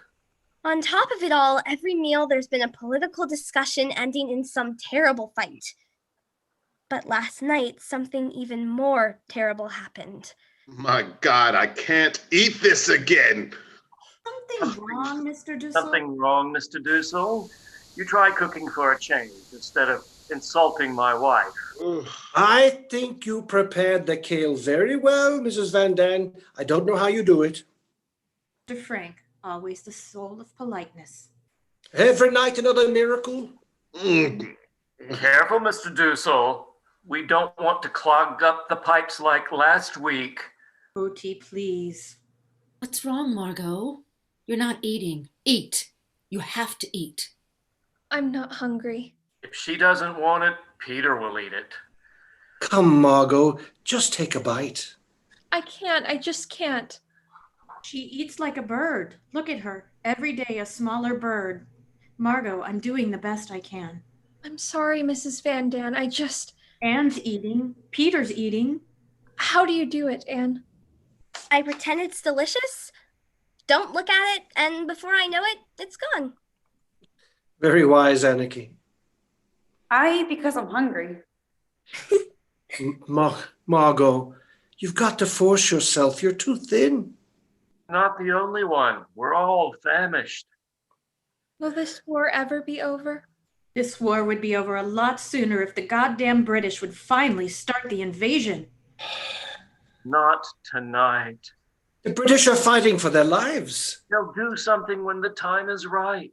When we're dead and buried, you mean? It's amazing how strong those Germans are. Oh, it's amazing. Those Germans are so strong they'll win the war. Is that what you mean? They might. They very well might if the British don't get moving. They're moving, for crying out loud. Aren't 3,000 tons of bombs dropped on Hamburg last Sunday enough for you? No. Well, how many bombs do you need? Enough so we don't have to worry about going to Poland. Margot, gagging, leaps up, rushes to the WC. Hurry up, Mr. Dussel! Margot's waiting. Mr. Dussel! For God's sake, hurry! Hurry up in there. She can't wait any longer. Please, Mr. Dussel, come on! Mr. Dussel, the line is forming again. Do you think I like spending my life in there? Piercing sound of a buzzer. Mr. Crawler? I'm sorry to come at this hour, but something's happened. Something serious. What? I must ask all of you to be more careful, more quiet. What's happened? A man in the storeroom, Carl, a while ago, he asked me, what do you hear from Mr. Frank? I said, I heard a rumor you were in Switzerland. He said he heard that too, but thought I might know something more. I paid no attention, but today, signing some invoices he brought into the office, I looked up and saw him staring at the bookcase. Oh my God. He said he thought he remembered a door there. Then he said he wanted more money. 10 more guilders a month. Blackmail. 10 guilders? That's very modest blackmail. It's just the beginning. What did you tell him? I said I had to think about it. Should I pay him the money? Take the chance in firing him? For God's sake, pay him the money. Offer him half. We'll find out if it's blackmail or not. Look, maybe he knows nothing, but it's getting more dangerous every day out there. No one can be trusted. You must be more quiet. More quiet. I'll offer him half then. Thank you, Mr. Crawler. We'll hope for the best. Thank you. Mother, don't be upset. I can't bear it seeing you like this. It'll be all right, Anneke. Please, go back to supper. I'd rather stay here with you. And now, a message from the Dutch Minister of Education. History cannot be rewritten on the basis of official documents alone. If our descendants are to understand what we as a nation have endured during these years, we need simple, everyday pieces, a diary, letters from forced labor camps in Germany. At the end of such a terrible evening, something wonderful happened. Something amazing. Mr. Bolkenstein, our cabinet minister, speaking on the Dutch broadcast from London, said that a collection of diaries and letters would be made after the war. Just imagine how interesting it would be if I were to publish a novel called The Secret Annex. I'll start revising it tomorrow. It could be based on my diary. Unless you write yourself, you can't understand how wonderful it is. When I write, I shake off all my cares. But I want to achieve more than that. I want to be useful and bring enjoyment to people, all people, even those I've never even met. I want to go on living even after my death. Margot comes in. Anne quickly puts her diary away, picks up a comb, and starts combing her hair. Mr. Dussel's getting awfully impatient out there. Let him. I'm always waiting for him. Are you going back up to the attic with Peter again? You've already spent so much time there today. I went up exactly twice. Once to practice French together and once to get the potatoes for supper. But you know Mrs. Van Dan, she's got a comment for everything. She can't help herself. It's in her nature. I don't think it's Miss Van Dan that's upsetting you. I'm not upset. You're not jealous? Of Peter and me? I'd be insanely jealous if it were you instead of me. Yes, I imagine you would be, but I'm not. Aren't you, Margot? Tell me the truth. Who wouldn't want someone to visit every night, have deep, serious conversations with, and who knows what else? Yes, I'm jealous, but not of you and Peter. I just like someone of my own. I'm happy you have someone. You mean it? I mean it. I want you to have a good time tonight, every night. You've already missed out on so much here. Oh, Margot, you're such a generous person. Anyway, maybe there's nothing to be jealous of. We don't do anything. I mean, he's never even kissed me. The kiss will come. I'm not sure I want it to. Oh, you do. I know you. You can't help yourself. It's in your nature. Wait, let me fix your hair. Quickly, she combs Anne's luxuriant hair. There. Now you're ready. I presume I may finally get back to my room. Our room, dear Mr. Dussel. And yes, you may return. Thank you so much. Anne, again. Again. And look at her. It's cold in the attic. You'd better bundle up. In my day, it was the boys who called on the girls. Young people like to feel they have their secrets. The attic's the only place they can talk. Talk? That's not what they called it in my day.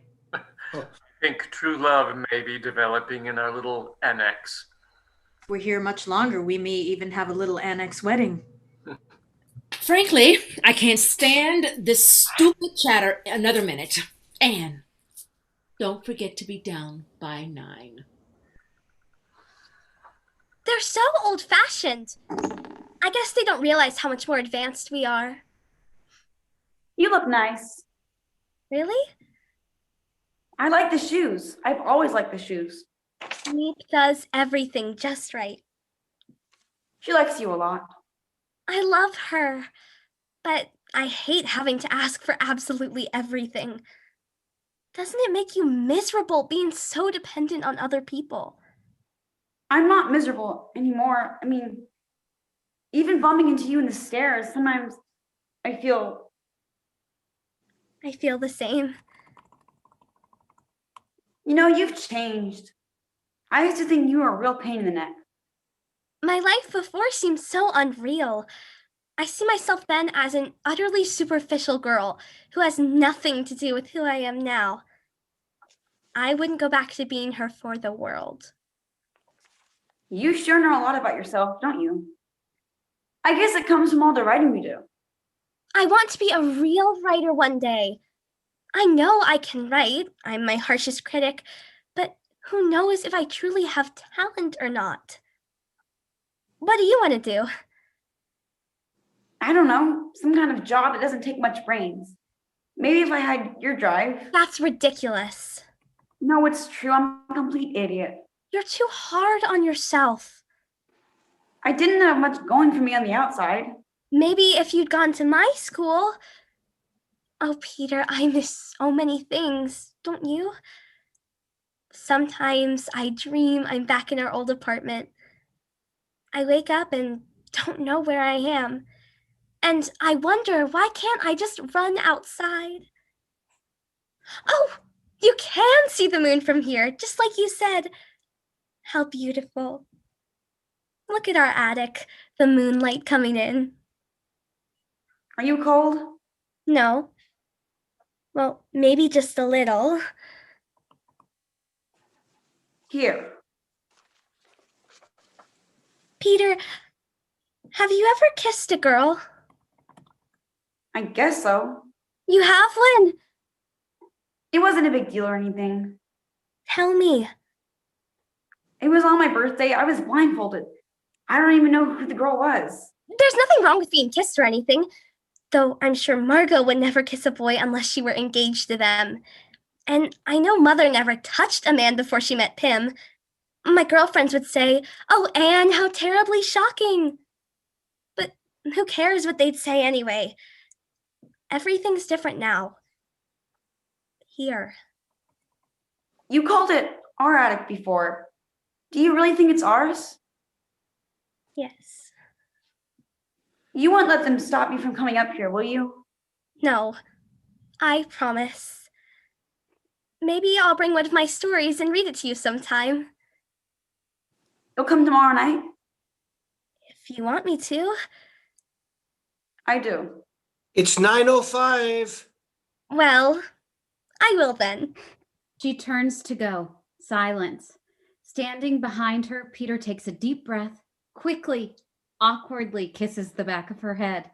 She doesn't move. Suddenly, she turns, throws her arms around his neck, and kisses him on the mouth. The kiss grows longer. In a daze, they embrace.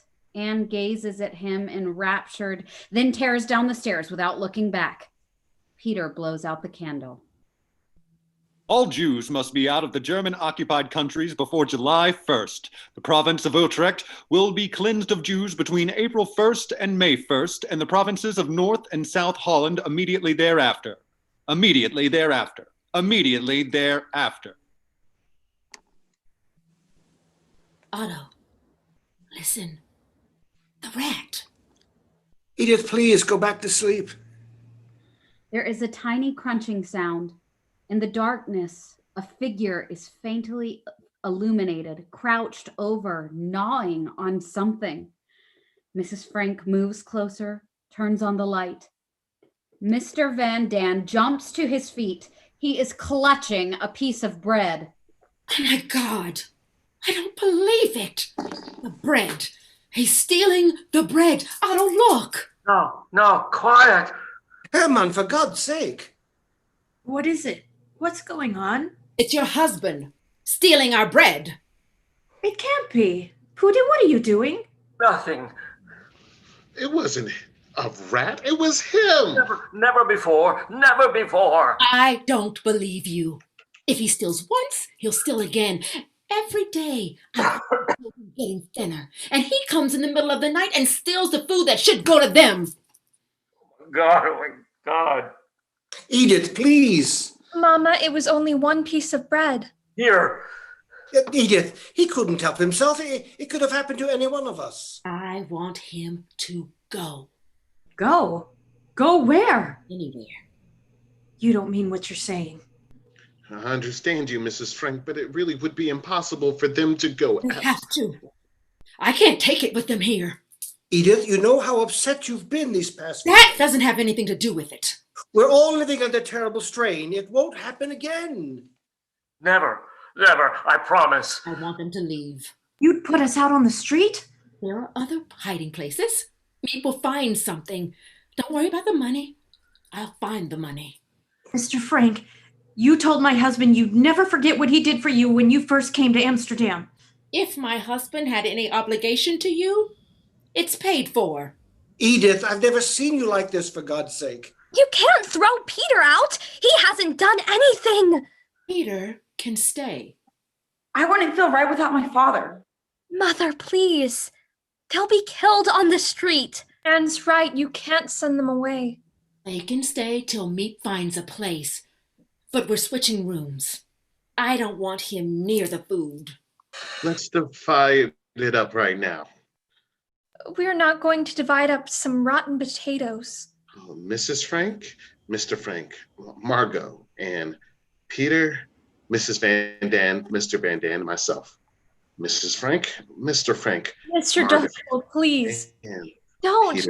No more, Mr. Dussel. I beg you. I can't bear it. Stop. I can't take it. All this is happening. It is Enough, Margot, Mr. Dussel. Everyone back to your rooms. Come, Edith. Mr. Dussel, I think the potatoes can wait. Mr. Dussel goes on counting. Mrs. Frank, Mr. Frank. Just let them wait. Everyone, the most wonderful, incredible news. What is it? The invasion. The invasion has begun. Did you hear me? Did you hear what I said? The invasion, it's all happening right now. I rushed to tell you before the workmen got here. You can feel it in the streets, the excitement. This is it. They've landed on the coast of Normandy. The British? British, Americans, everyone. More than 4,000 ships. I brought a map. Oh, for over a year, we've hoped for this moment. Cherbourg, the first city. They're fighting for it right now. How many days will it take for them from Normandy to the Netherlands? Edith, what did I tell you? Cherbourg, Caen, Pont-à-Louvre, Paris, and then Amsterdam. Uti. Herman, did you hear what Meep said? We'll be free soon. People of Western Europe, a landing was made this morning on the coast of France by troops of the Allied Expeditionary Force. This landing is part of a concentrated effort of the United Nations plan for the liberation of Europe. Listen, that's General Eisenhower. made in conjunction with our great Russian allies, I have this message for all of you. Although the initial assault may not have been made in your own country, the hour of your liberation is approaching. All patriots. Margot, can you believe it? The invasion! Home. That means we could be going home. I don't even know what home would be like anymore. I can't imagine it. We've been away for so long. Oh, I can. I can imagine every little detail. And just to be outside again. The sky, Margot, just to walk along the canal. I'm afraid to let myself think about it. To have a real meal, it doesn't seem possible. Will anything taste the same? Look the same? I don't know if anything will ever feel normal again. How can it go back, really? You know what I've decided? I want to be a nurse for newborns and go far, far away. How far? Maybe, I don't know, maybe to Palestine? Maybe you'll go back to school in October, September even. Wouldn't that be something, Annika? Pootie, you know what I was just thinking? You won't believe this, but I was thinking about the first day we met when you were buzzing around with the rest of the boys in Bremerhaven. I picked you out right away. You know, you were the one who made me laugh and laugh. That afternoon, you took me out on the ferry. First, you made me laugh, and then you started to kiss me and kiss me. And the kisses were even better than the laughter. Remember? You gave me so many. The ferrymen kept watching us, and the ferry went off course, and then you made me laugh even more. We got back. You had such a ravenous appetite. You made the little restaurant open its doors, and you ordered almost everything on the menu. What an appetite, the waiter kept saying. The man can really eat. We'll go back on that ferry one day, Pootie, I promise. It won't be long now. And soon, I'll be cooking all your old favorites. Sauerbraten with red cabbage, potato pancakes with your cherished applesauce. We'll even go to Bernard's for cream cakes. But in the meantime, Pootie, if you're hungry, hold on to me. Oh, Pootie, please. Hold on to me. Just as I was falling asleep, my friend Hanali suddenly appeared before me, dressed in rags, her face thin and worn. She looked at me with such sadness in her enormous eyes that I could read the message in them. Oh, Anne, why have you deserted me? Help me, rescue me from this hell. If only I could. Why have I been chosen to live and she to die? Oh, Hanali, if only I could take you away, share everything I have with you. I hope if you live to the end of the war and return to us, I'll be able to take you in. Are you still alive? I keep seeing your enormous eyes. I keep seeing myself in your place. You're a reminder of what my fate might have been. What will we ever do if we're ever...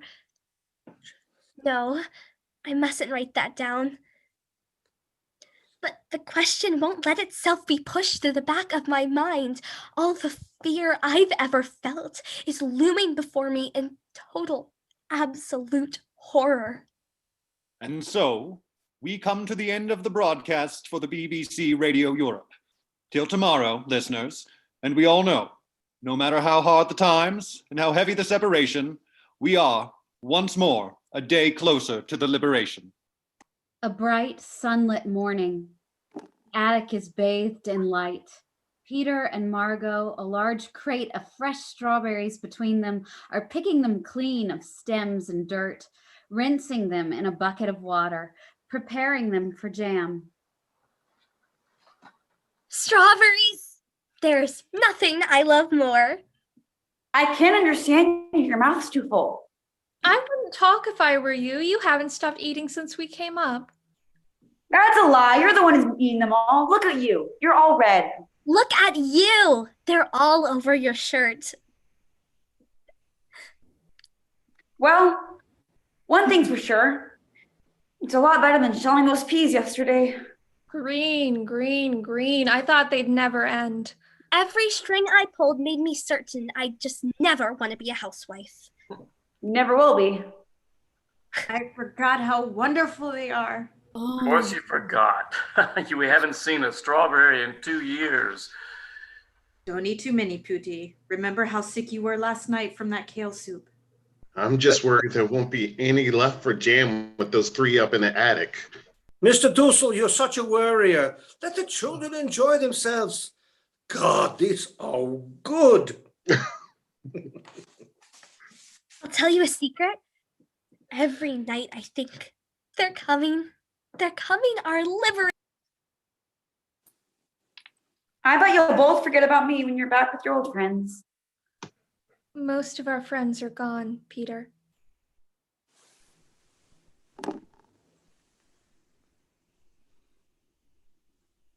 But we won't forget about you, ever. I'll tell you one thing. When we get out of here, I'm going to make damn sure no one knows I'm Jewish again.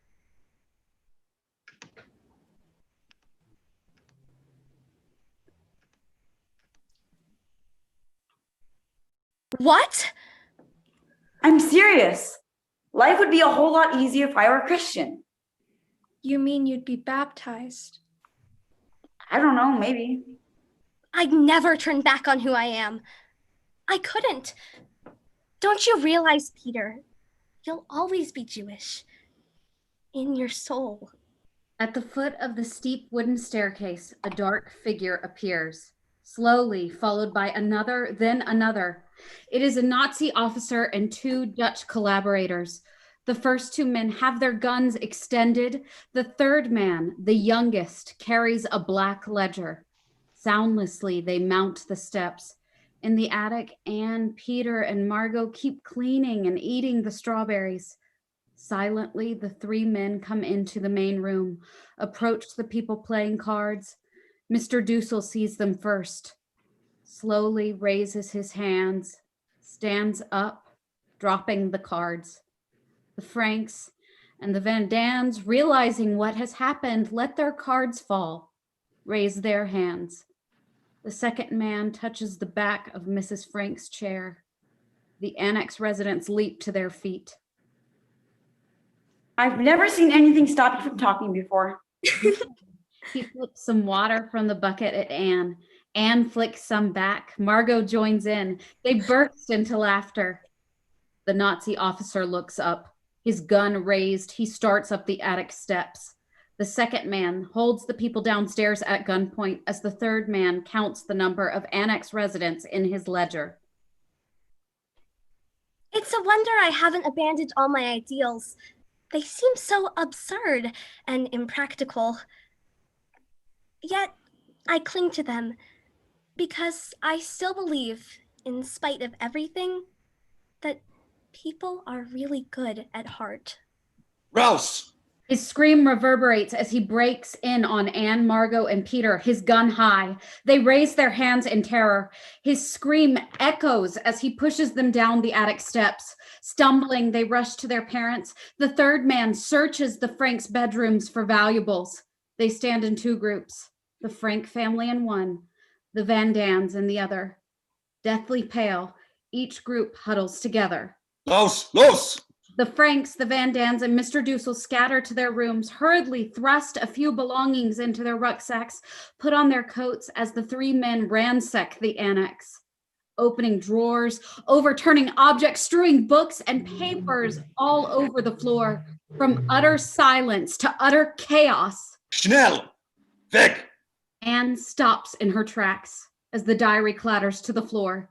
She reaches for it again, but the third man pushes her from the room.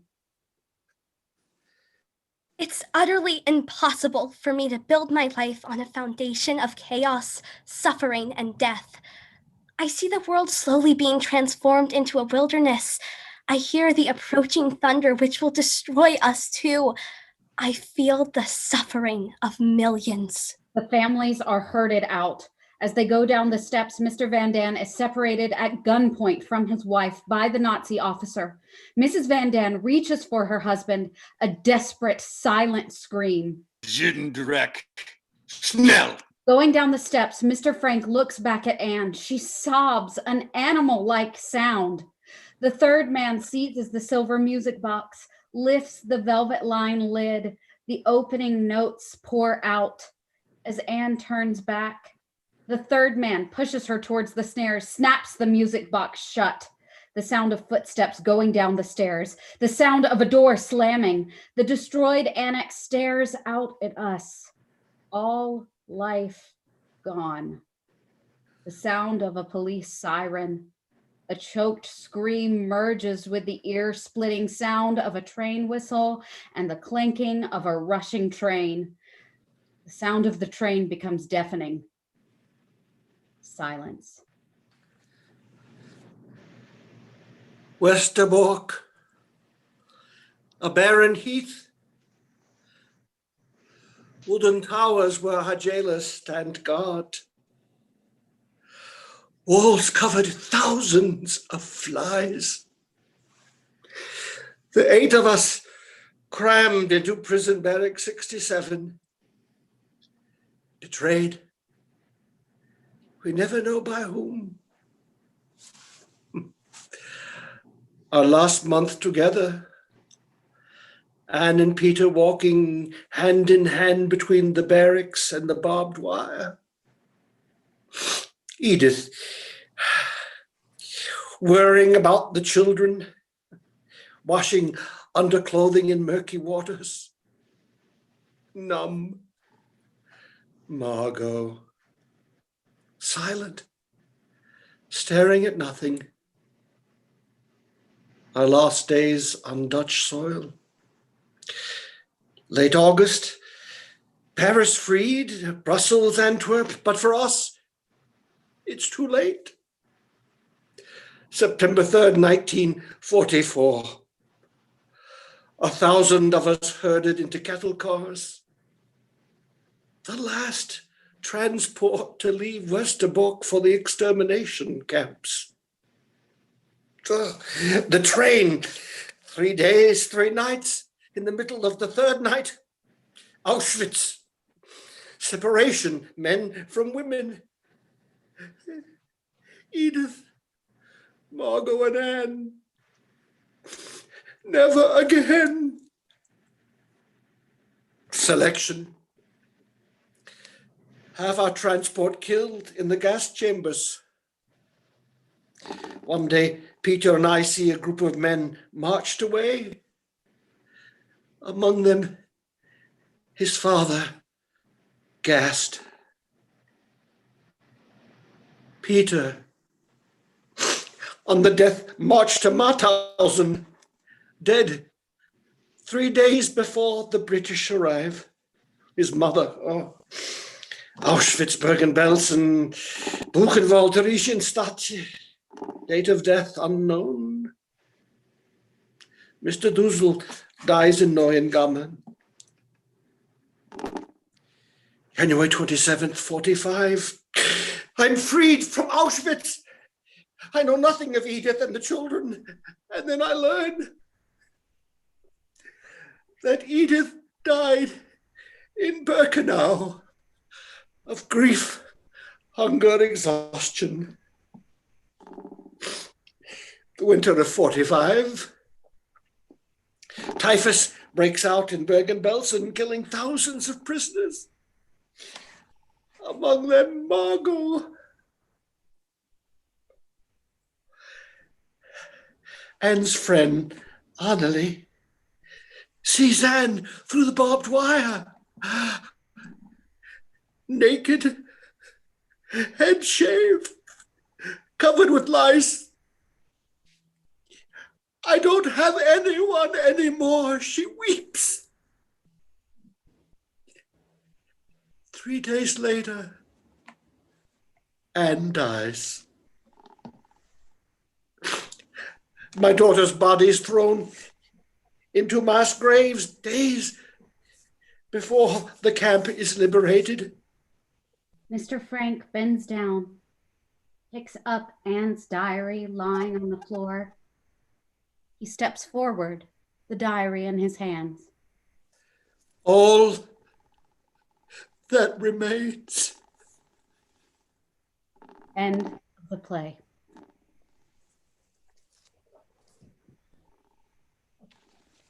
Thank you all for joining us this evening. I'd like to take one moment to recognize our cast once more. We featured the talents of Laura Floyd Wood, Eden Mew, Robert Wayne, Keena Redding, Molly McInturf, Laura Boston Edwards, Vinnie Montague, Justin Dilley, Dale Lyles, Abra Thurman, Charlie Thomas, and Stan Gentry. If you haven't had a chance yet, please follow the link on the Atlanta Artist Relief Fund website and Facebook to be able to make a donation. Any amount you can give will go to helping artists right here in the Atlanta area. Now, I'd like to take a moment to welcome Rivka Levin, and she is going to take over as our moderator for the evening. Rivka, are you there with us? I am. Hello, hello. Excellent. Well, thank you very much for being here. Thank you to the cast. And now we're going to turn this over to Miss Levin. Sure. I'm just putting myself on gallery view so I can see all your lovely faces. Beautiful work, everybody. Thank you so much. So I am looking for Keena. Are you here, Keena? I am, Rivka. There you are. All the squares, I couldn't find you. Keena is the Director of Development at Horizon Theater. It's good to see you again. Good to see you. She's an actor, a singer, a voice teacher, and she played Edith Frank. Bridget McCarthy, are you here? I don't see your square just yet. There you are. Hi. How are you? Yeah. Bridget is the executive director of the Atlanta Artist Relief Fund and an actor and musician. And Thomas Mew, can you wave at me? There you are. Hello. Thomas is a civil rights and employment lawyer in the Stonewall Attorney of the Year 2020. Congratulations. Mazel tov on that. And Dr. Letitia Campbell, where are you? There you are. Hello. Assistant Professor of the Practice of Ethics and Society from the Candler School of Theology and Emory University. So I have been tasked tonight with asking a handful of questions to start some dialogue with you. It does not matter to me who chooses to answer. I would just actually raise your hand and I will be happy to call on you. So the first question, Anne reflects several times on the kind of strategic othering that takes place during World War II and leads her family and others to have to go into hiding. Where do you see this kind of othering happening in the nation today? And more importantly, what do you see as the remedy for it? Who would like to be brave and speak first? Love Go to speak on that. Go ahead, please do. So as a BIPOC woman, a Black Indigenous person of color, I experience othering every day of my life and have basically since I was born. And I think that for the first time now in this country, we are addressing it in a meaningful way. I think before we have put a Band-Aid on it and said, oh, well, this is happening, but we're going to pretend like we're making strides, and then we really weren't. And so now, with the murder of George Floyd, we are truly beginning to have deep conversations about othering and racialized harm and racism and white supremacy, white supremacist systems, and all of the isms that go along with that. And I feel like once we really address these issues and really fix them in our country, I think it really is going to take heartfelt dialogue amongst people, and then advocacy, and then policies that have to change in our country to make our country more equitable for all. And I truly believe that if we make it more equitable for all BIPOC people, then it really will begin to trickle down and trickle around to everyone in our country. Is there a particular policy? There would be numerous ones, I am certain. But does anyone, if you could create a policy that you think would be a first step? If I could create a policy that would be a first step, I know I put you on the spot there. You weren't expecting that. That's quite all right. I would think that it would be the concept of non-hoarding of power. I think what has been happening in our country, or what has happened and has been a pattern throughout our country, is that people hoard power. And I think if we could create a policy where power wasn't hoarded, money wasn't hoarded, then people wouldn't feel a need to hang on to it, and then other people because of it, because they need to keep that power. So, got it. Yeah. Thank you. Thank you. Letitia or Thomas or Bridget, do any of you have a response to that one? I think that one of the most important things, and here I am speaking as a cisgender white male, so take that for what it's worth. But I know, and the hard work that I have to do, that I am ultimately complicit in and benefiting from a system that has for hundreds of years been built on the labor and suffering and oppression of others. And ultimately, I think to overcome that, I don't have all the answers, but I think one thing that particularly white people have to do is put in the hard work of doing this mental recalibration. Racism is not a good, bad binary. It's not that you're either a racist or a non-racist. You're here. There are racist actions, there are racist thoughts, there are racist words that happen every day because we're part of a inherently racist system. And the way you overcome that, I don't know fully. I wish I did. I wish I could, I really wish I did. But it's becoming an active anti-racist. Saying you're not racist, racism is not simply someone belonging to a hate group or someone yelling at Ruby Bridges outside of a school during desegregation. Those are the easy examples. What with the hard work that has to be done, what frightens me the most are, fellow white people who say, "Oh, I'm not racist. I don't see color, this and that." That's simply a way of excusing yourself from the dialogue. And this is a dialogue we got to have. And this is hard work we got to do. And if you're not willing to do it, then nothing's going to change. So am I perfect? Absolutely 100% not. And, but the first step, you've got to acknowledge there's a problem, and you've got to acknowledge it's not simply a matter of good, bad, hate, don't hate, racist / non-racist. It's moving towards anti-racism. That's how I see it from my perspective. So how would you define the difference between anti-racist and I'm not a racist? I'm not a racist is one, I think disingenuous largely in the system that we operate under.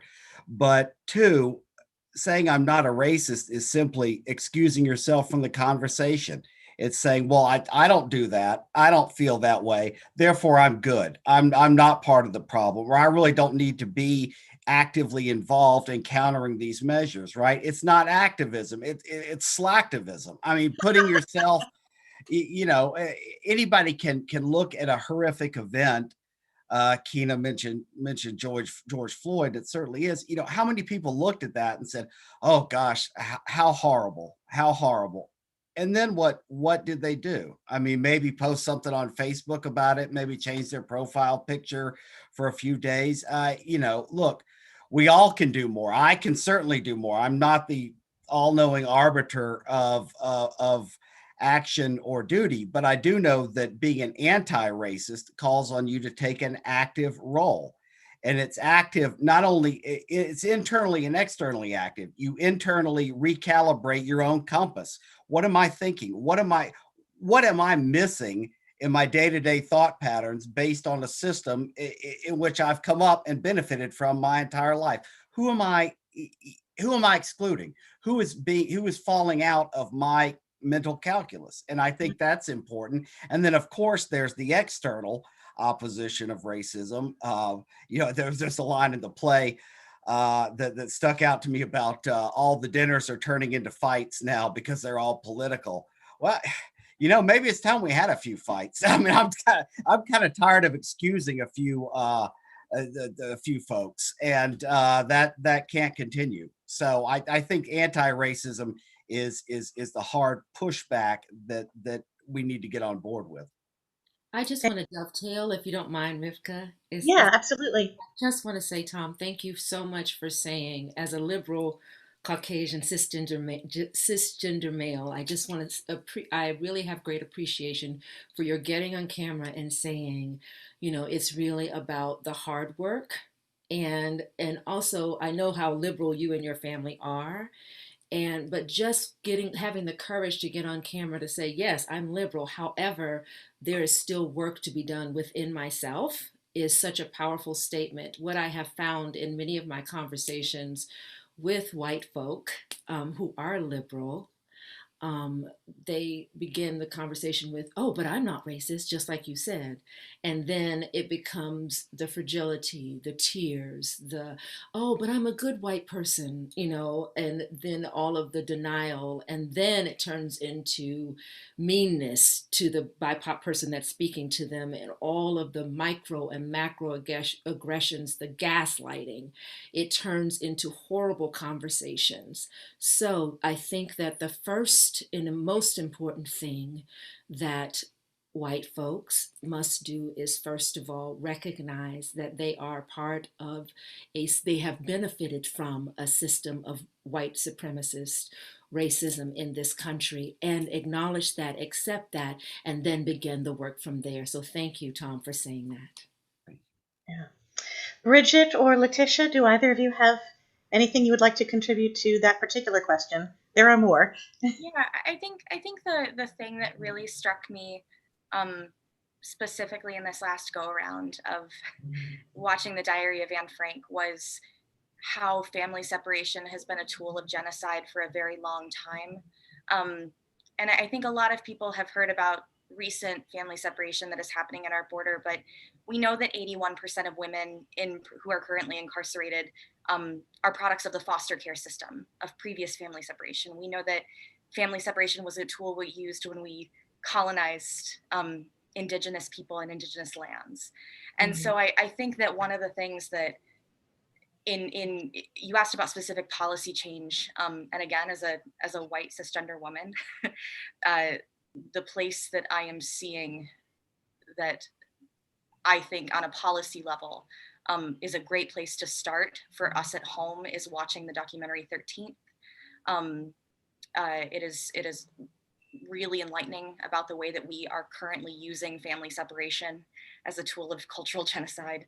And just, that's macro level stuff, but realizing that my day-to-day actions contribute to either a system of anti-racism or of white supremacy. I don't get to choose whether or not I contribute to a system. I do. Beautifully spoken. So I'm either feeding the illness or I'm participating in the revolution. And it really isn't less dramatic than that, I think. I think. You don't get to sit on the sidelines. Yeah. Yeah. This is someplace you have to pick a side. Thank you. Well, I will say I'm really glad that we started where we did in answering this question, because I think that it's too easy to say that we are newly experiencing this kind of strategic othering, or to say this has been happening in the last 4 years, and to then eclipse all the ways that this kind of strategic othering is so has constituted the way that our country and our society is put together. So I am really glad that we started by naming the kind of anti-Black racism and anti-Native policies and these things that are foundational. I will just add to what's already been said to say, I do think that we see examples in our public life today of a kind of name calling and a very explicit othering of groups that is chilling to me. So when we have a presidential candidate, saying that refugees and asylum seekers, people who are fleeing to the United States or immigrating, are rapists and murderers, or using the language of calling people thugs, that there is a way that using that rhetoric dehumanizes a group, and that lays the groundwork for the kind of policies of dehumanization and extermination that this play is about. And so I think it would be naive of any of us to think that any society cannot slide in the direction of dehumanizing groups in ways that lays the groundwork for genocidal policies. So that's what has really struck me tonight, listening to the play. Earlier today, I read the article in the New York Times about the refugee camps on the Mexican side of the US-Mexican border. And, closing your border to refugees, that also has precedent in the 30s and 40s. So I do think there's a lot of examples, both longstanding and very fresh examples of this kind of very strategic othering, and it's deployed strategically so that some people can continue to hold power. I mean, that's where it connects to, what Tom was talking about earlier. Yeah. Or maybe that was Akina. Well, Letitia, thank you. It's obvious you went to a very fine undergraduate institution and have learned much. We went to college together. Gotcha. But just to quickly dovetail on that before we move on to something else, I was thinking about that earlier too, as I was sort of thinking through not only the contours of this play, but obviously your mind goes, every time I see this play, I still have this hope that I'm holding out that they're going to make it, and you think about what went on in the camps, you think about eugenics, and obviously that issue has reared itself again. There was the Irwin County, Georgia facility, the other facilities. And, it's probably worth noting, as Letitia pointed out, there's very little new under the sun in terms of our ability to other, exclude, and do acts of evil. And even at the Nuremberg trials, one of the defenses often raised for Nazis who were involved in eugenics and related unauthorized, unwarranted, whatever the term would be, experiments was, well, this is the same thing. How can you call me a war criminal, Mr. American, when this is the same thing you were doing back in the late 1800s and going forward? So, you're right. I mean, there's a long history and there's a lot to be done, but I think this play just resonates so much for so many reasons, but certainly that among them. Yeah. I would like to actually add a very short comment based on what Letitia was saying. Is it Letitia or Letitia? My apologies. I should have asked earlier. Letitia. Letitia, thank you. About the language of othering.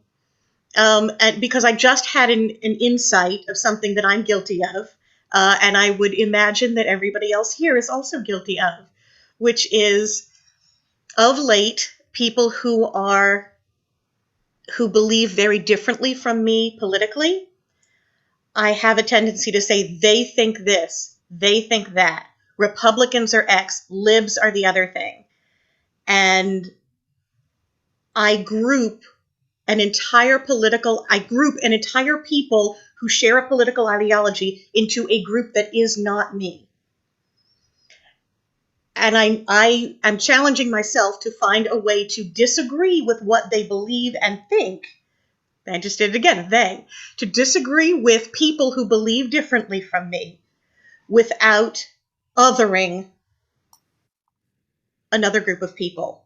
So I'm challenging myself to that, to find language to disagree without placing them in a box. I'd love to tell Rivka, if you were done. I didn't mean to cut you off. Yeah, no, go for it. It's very interesting. We're in a very interesting time because of that. Based on what you're saying, my whole life, I have been very welcoming of all people, right? And because I was raised by a family, it was a Christian family. I'm no longer Christian, but they were very Christian in their beliefs, and they raised that in me of really being welcoming, including of all white people. So, and I live in Fayette County, Georgia, which is pretty darn white. Okay. Yes. So when we moved here when I was 12, and forgive me for saying this, but I was called a nigger so many times that it became like I had to fight people to keep them from calling me that. So when we marched and we did all of these things and we thought we had come to a different place in this society, and then suddenly about 4 years ago, when we looked up and we heard that voice screaming on the radio or on the television, I was like, oh dear. I'll try to watch my language. I'll try not to curse like a sailor. But we said, oh dear, this is bad. The BIPOC people, this is bad. Because we understood that that voice was calling all of the hate into action. So now, in this time, I am no longer that person who's like, oh, well, we're all kumbaya, kumbaya. I am willing to call it what it is. And unfortunately, when I see Trump pin signs in the yard, that to me screams racism, because how can you not be racist if you are supporting people who openly say, in very nefarious ways, hate these people? So Rivka, while I feel what you are saying, and while I've spent most of my life feeling that way, I no longer, for my own protection, can play that game anymore. I'm like, oh, you're racist. That's clear to me. Does that make sense? So Absolutely. I feel you. Absolutely. Yeah, I feel you, but I can no longer, because it might mean my life or death, right? In this time, it might mean my life or death. So I have to be clear. So I perhaps I didn't express myself as well as I might have done. I am looking at my language, not the thoughts I have inside my head about what I believe that person stands for. I want to be careful with my language, but I certainly do hear it. And I didn't mean to, Rivka, I didn't mean to, I wasn't admonishing you at all. I just wanted to be clear that for BIPOC people, it's a different time, and we have to call it what it is. We can't, you know what I mean? It's just like, oh, that's what you are, and that is clear. And it is othering, right? But how can you not, if the Jews in the Nazi Germany time couldn't go, oh, we want to think you're good, right? You can't play those games, unfortunately. I forgot to mention up at the top of the discussion, if folks who are listening have questions that you would like me to ask the panelists, please put those in the chat. At the end of the opportunity, at the end of the questions that I've been assigned to ask, I will ask as many of those as well as I can. So the next question I have is, Anne's faith was part and parcel of who she was as a human. It was not divorceable from her as a person. What are some of the positive ways that you have seen people use their faith in the past several years, particularly with the political climate, and most especially this year during isolation, COVID? How can faith be a help and comfort in trying times?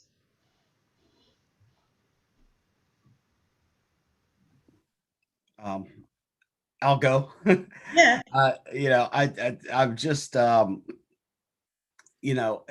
for me, I think it's something that, for one, frankly, I struggle with, but also that I think about a lot. The times that try people's souls, right? We're certainly in one of them right now, and I think that type of faith can be a tremendous value in bolstering a person and leading a person forward. I think that a substantial concern I have is the way in which I've seen alleged religious concepts or faith almost become weaponized. That's nothing new. That's nothing new, but it has certainly wielded its very ugly face again during this particular time. And I think that when you're, and certainly one does not have to be a religious person to be a person of faith. One does not have to be a religious person to be a moral good person. But I do think that having that internal compass, whatever guides you there, is the key, because you've got to be grounded to get through difficult times, and two, to make sure that you've got some sort of set of principles, whatever they may be, on which you stand. Yeah, the next question is about weaponizing faith. So thank you for anticipating that. Sorry to preempt. Right. Bridget or Letitia or Kina, do any of you have? Well, I was going to just say, I think that, so I'm a pastor and I teach in a seminary and I work in networks of clergy across faith traditions. And one of the things that I have found very striking in the last 6-7 months since the pandemic began is the ways that communities have innovated to stay connected even when physical distancing is necessary. So this kind of explosion of experiments in online community, in connection across distance, and really seeing faith communities across religious traditions learning from each other how we can do that in this moment. When people are carrying a lot of grief, mourning loss, including the loss of loved ones and the loss of normalcy. That actually struck me in the play tonight as well, just the kind of longing for things that have been lost. And when Margot says, you've already given up so much, or you've already lost so much being here, those are real losses as well. And I think we have a tendency to say, well, no one died, I just didn't get to go to 7th grade or to the prom or to graduation. But that is a real loss. And I think there are ways that rituals and religious traditions can help to give us a framework for dealing with grief and loss. And so that's something that I have found really powerful in this, 6-7 months that we have been in the pandemic. Thank you. Bridget or Kina, if you don't have an answer for that particular question, just say pass, that's fine. But I want to give you an opportunity to speak if you do have something. Kina, yeah. I'm going to, I do, but I'm going to pass. Okay, no problem. Bridget, are you still there? Her Wi-Fi may have cut out. So the next question, as Thomas kindly segued us into, was how have you seen faith weaponized in the past few years? And how would you encourage people who practice their faith with love and with generosity? How can those people mitigate the weaponization that other people who share that faith have exhibited? It's sort of the religious version of how can you be an anti-racist rather than just, well, I don't do that as a Christian or a Muslim or a Jew or a whatever. Yeah. Can any of you speak to that? Yeah, I know. The deep breath. Yeah. Yeah, I mean, one thing, and this is coming very close to contemporary in the timing of it, but I think it's worth pointing out. One thing that's jumped out to me a lot just during this election cycle is the number of people who've said, I'm a single issue voter because of abortion. Mm-hmm. And put aside in any argument, certainly that's a divisive issue, but put aside any arguments one may have. And I think sometimes we get this, faith and particularly, look, I come from a Christian tradition, a Catholic tradition. So that's what I'm speaking to. That's my experience. And that's really all I can speak to intelligently or semi-intelligently. But there tends to be this myopia sometimes, right? Well, the scripture says that, the scripture says that, and you got to step away. I'm no theologian, but it seems to me that if you're pro-life, what's the big pro-life picture? Care of children, not separating children from parents, making sure that from cradle to grave, there is adequate health care, adequate housing, avoiding those things. I worry sometimes that those, at least again, from a tradition I at least can speak to, focus too much on these narrow issues, many of which are, again, I'm not a theologian, but many of which strike me as scripturally, even if that's your basis, somewhat suspect or certainly open to interpretation, and fail to miss the bigger issues of what it is, the religion they claim to speak for. And I was also struck by one thing, and I'm just a little stream of consciousness, but I had to throw it in. I recently received something, a very beautiful gift relating to Matthew Shepard and the memorial service that was held for Matthew. And it reminded me of the folks who stood there, with the angel wings and blocked out those who were there to preach a message of hate, those who were there to, under whatever religion they claim to represent, if any, were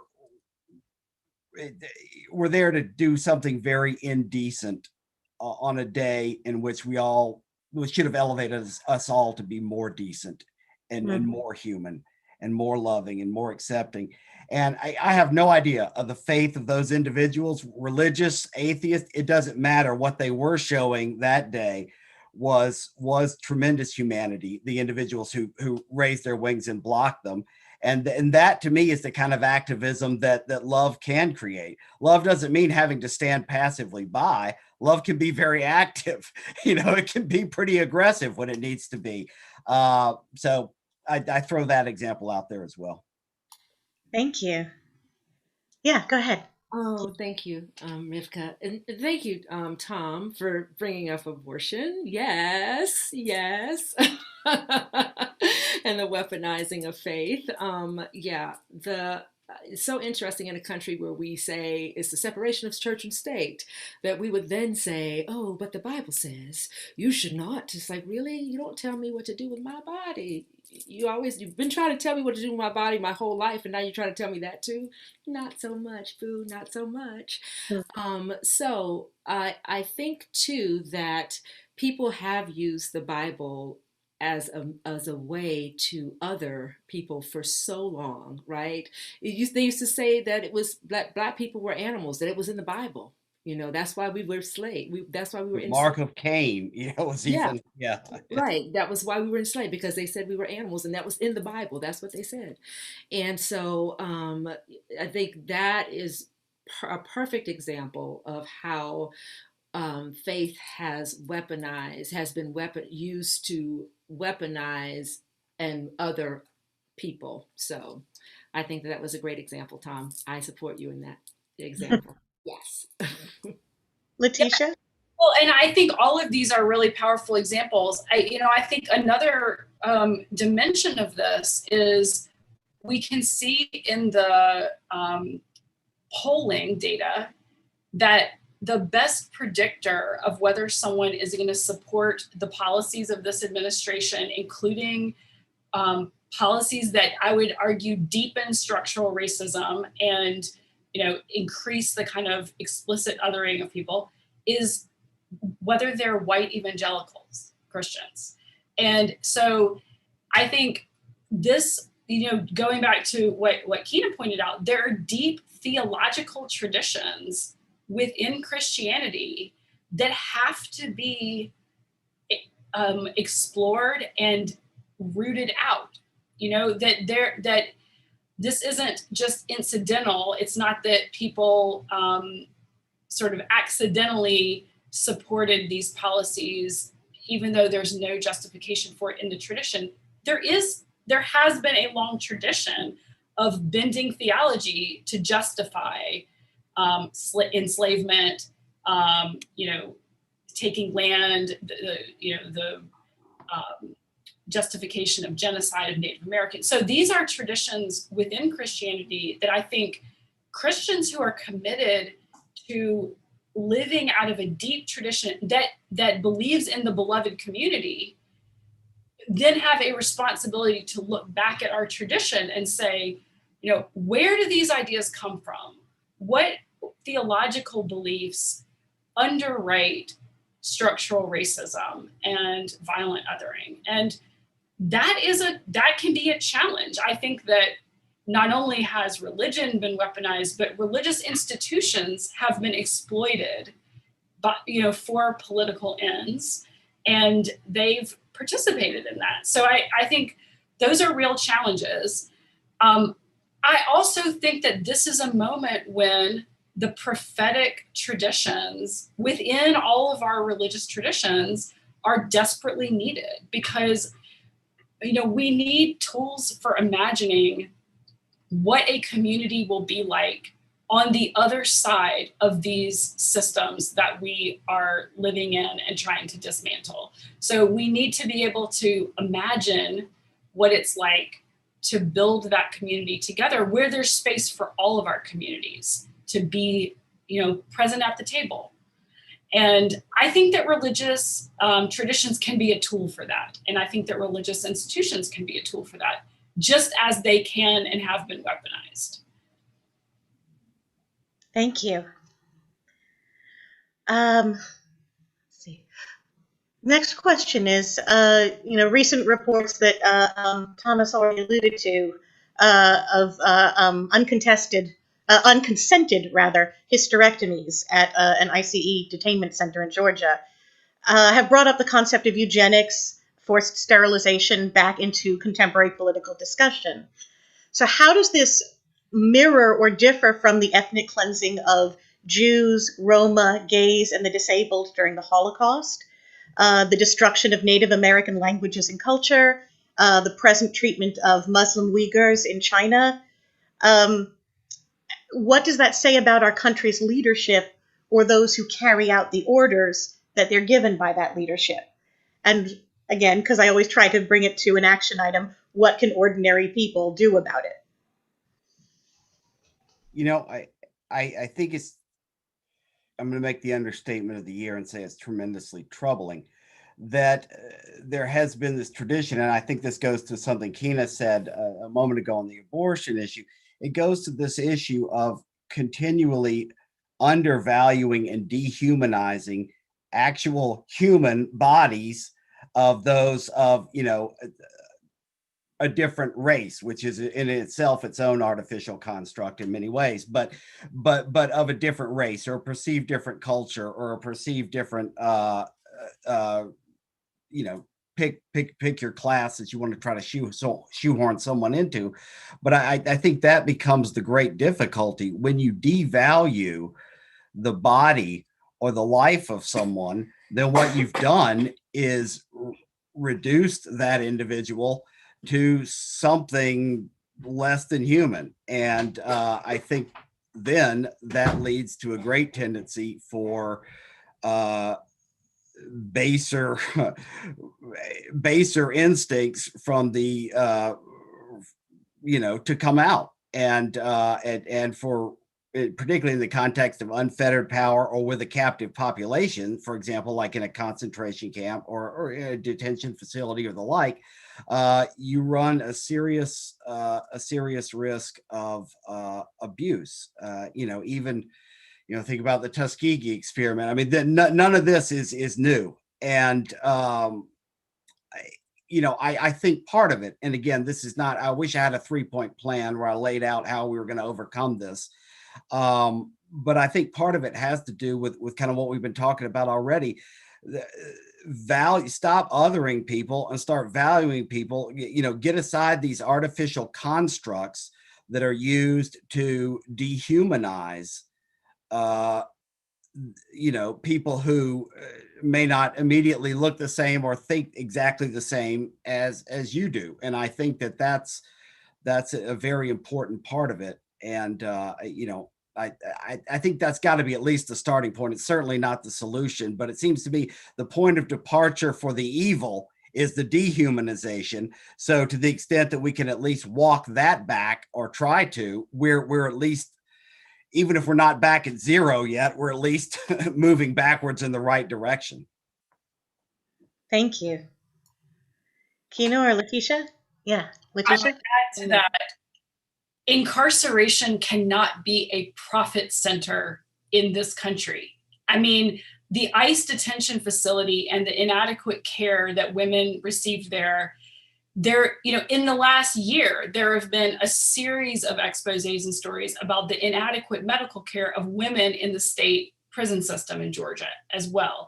And, we need to support policies that reduce incarceration. And it cannot be, the ICE facilities and prisons in which we put our fellow citizens in cages, they cannot be run by private corporations for profit. I think that rewards incarceration. That rewards the policies that increase incarceration. So, I would say, ending that system and, completely overhauling our policies on immigration and asylum that's not instead of changing the othering pattern, but those policies allow us to lock people in cages and for someone to make money off of that process. And to me, that's evil. That is what I would call, that's structural sin in my tradition. Thank you. Yeah, heard. Kina, did you want to speak on that? Oh, just to add that, human life is extraordinarily important, and human lives of the people that are existing right now. I just want to say, and I'm horrible with stats and things like that, but there is so many Black women die in childbirth in Georgia that it's like a third world country. I don't know what the stats are, but Black women are dying in childbirth every day. And there's basically, sorry, my cat is making an appearance and she's jumping up and down and having a field day. So welcome to Zoom. Yeah. Her name is Giselle. So everybody say, hey, Giselle. Oh, hi, Giselle. So we have to take care of the lives that are here right now and really honor those lives. When we're honoring those lives, then everything else will take care of itself. But we have to honor the lives of the folks that are on the planet right now. And in addition to that, help the planet right now to replenish itself and stop destroying her. So that's really what I hear, Tom saying, we have to, yes, we all love babies, right? But we have lots of babies that are on the earth right now who are not being taken care of, or in the foster system, or being locked in cages, like Letitia said, on the border, or in the reservation, on the reservations, treated horribly when it was their land to begin with, or Black women dying in Georgia in childbirth, or so on and so on and so on. So let's take care of these folk here. Thank you. And I want to start opening up some of these questions to the actors as well. So, ta-da, you're on the spot. Would any of our performers like to speak to that last question? Just go ahead and unmute yourself if you do. I'm going to give you a couple seconds to think about that. If that is not a question you want to jump in on, that's fine. But if there's another question that we're about to ask that you want to jump in on, that is wonderful. I don't see any unmutes, so I will move on. So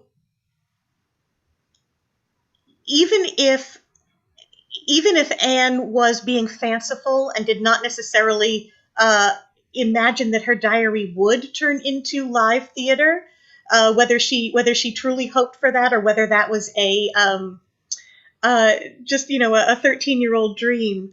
The truth is that her words at this point have educated and have inspired people. Boy, this sounds like a long time, for the last 80 years. And her words are now art, regardless of her intention for them. So what role do you feel that art has in healing broken people or healing broken nations? How can we best employ this tool in the midst of a global pandemic?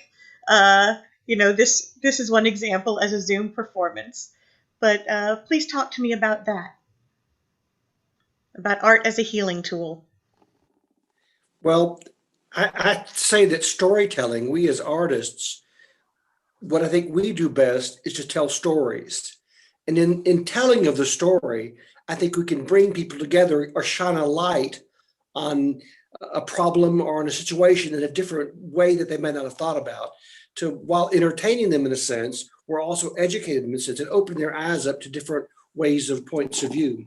And I think that's what we as artists can do in storytelling and in making things better like this. I think that opens up people's perspectives to the suffering the Jews experienced in World War II. And this family, sequestered together in socially distanced, enforced, and quarantined together.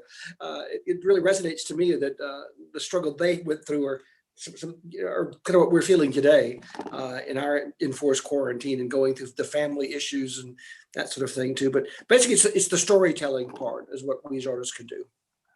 Thank you. I would like to. Oh, sorry. I volunteer with an organization here in Newnan, Backstreet Arts, and it's a free art studio for anybody who wants to walk in the door. But we actually target the homeless, people who are referred from family court or drug court or the Veterans Administration.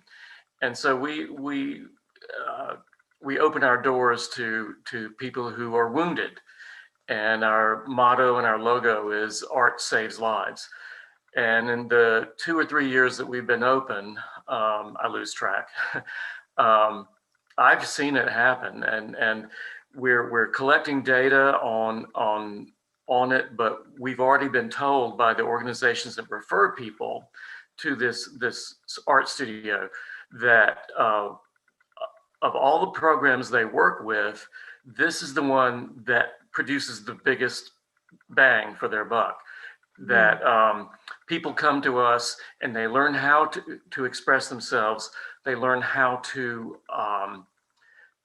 feel confident enough in themselves to express themselves. It's an amazing process to watch because they walk in the door and we say, what do you want to do? We'll teach you, we'll show you, we'll give you the materials. Everything is free. Nobody pays anything. So, drawing, painting, watercolor, oils, acrylics, fabric arts, metal craft, leather craft, we've got it all. And So we find ways for people to, as I call it, make the thing that is not, which is the essence of being human. So yeah, art is critical for making people understand who they are as human beings, and then, as Robert said, to understand how that extends to everybody around them. I mean, if you're like this, then you can count on everybody else being like this too. We're all people. Beautiful. Someone else was going to speak as well. Actually, I was going to say that I would like to hear from my young student, Eden Mew, on this subject, and she was going to speak. So please, Eden, speak. I think that part of the reason, especially when we're dealing with such brutal and harsh topics such as the Holocaust, that art is so powerful is because it takes something that seems so distant and terrible and something that happened, oh, this couldn't have happened in modern society, it had to have happened thousands of years ago, and it puts it right there in front of you and it gives it to you straight and just tells the story. And I think something I've experienced as someone who's been privileged enough to get to talk to people who are survivors of the Holocaust and understand their stories and get to educate other young people my age on this, people really struggle with the idea that millions of people actually died and that these aren't just numbers, these are actual people with individual thoughts and memories and families and secrets. And I think that art is so powerful because it takes those millions of people, it puts them into one or two characters, it puts them on stage as an actor, and it tells you this is this person, this is who they were, this is what they thought, this is what they felt, and now they're gone because of this terrible thing that happened. And art is such a valuable teaching tool as well, because if we don't educate people about what happened in the past, we're never going to be able to have a better future because people will continue to repeat these mistakes. So I think art is so powerful because not only does it educate people, especially young people, on the atrocities of the past, but it also helps to take these kind of outlandish things that happened in history and put them right in front of you and give it to you straight, which really can help people visualize and start to come to terms with the fact that this is an actual thing that happened to millions of people. Thank you. Beautifully spoken. Yes, go ahead. To say something kind of on what Eden was saying. I am one generation removed from this. My father was born in 1944, a Jewish man. I'm Jewish. I was born a while ago. But, you know, growing up Jewish, this has always been a part of me. Like I was discussing with my husband just today, I was like, this is, you know, after our read through on Wednesday, I was just a mess. And I read Anne Frank when I was my daughter's age, who's actually reading it now. She's 13. She's reading it now. She watched the show.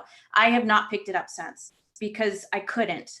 So our read through on Wednesday was the first time reading this, because knowing my whole life, that could have been me. That could have been my dad. And now that I have kids, I have lost my optimism, and I hate to say it, but that could be my daughters. And living with that now is scary. And it's not just me. Obviously, it's people of color, it's people of different religions, and anybody who's different, basically, in this country. And it's terrifying to me that, again, one generation removed from this. That's it. And it could happen again, and it's terrifying. And if it is happening, it is. And I'm so glad this story was told, because it needed to be heard again.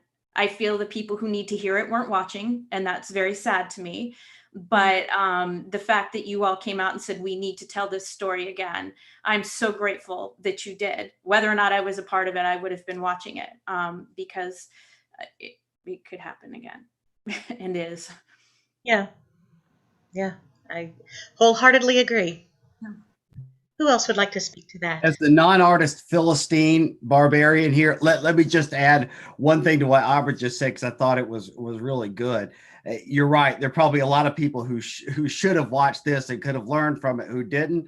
But it's one of those things we all need to be watching and learning from. You know, even if you hope that you get it or are starting to get it or are trying to get it, you know, a performance like this, fantastic job, guys. I have, you know, no bias towards any performer, but a performance like this, of a work like this, it galvanizes you. You know, it really strengthens you, and particularly when you start drawing all the parallels that we all do. So I'll shut up, but thank you, guys. It was very, very uplifting for me, and very, very emotional to see this tonight.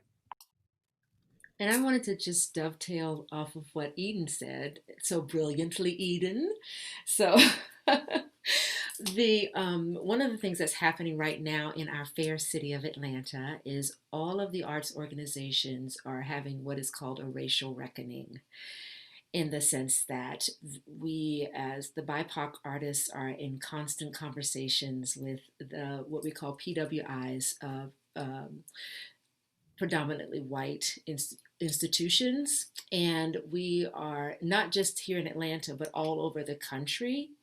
The arts organizations are having intense conversations about race and creating equity in our arts organizations. And I feel like that is, not only do I feel, but it is happening all over the country. And the arts always lead the way in these dialogues and in these movements. And if we can make the change at the artistic level on all arts organizations, not just the theaters, but all arts organizations, and the arts organizations are really on the move in making this change, then that change will begin to populate throughout the rest of society, because we are the artists, we are the ones whose voices people look to for our future. And so we as arts organizations are truly on the move, having the dialogues, having the strong, difficult conversations and the tears and the just really making our organizations truly more equitable for the first time. So I just wanted to speak to that. Thank you. Well, I want to wrap up by asking, is there anything that I failed to ask that you wish I had? This is your opportunity to ask yourself and answer a question that you think could contribute to the conversation.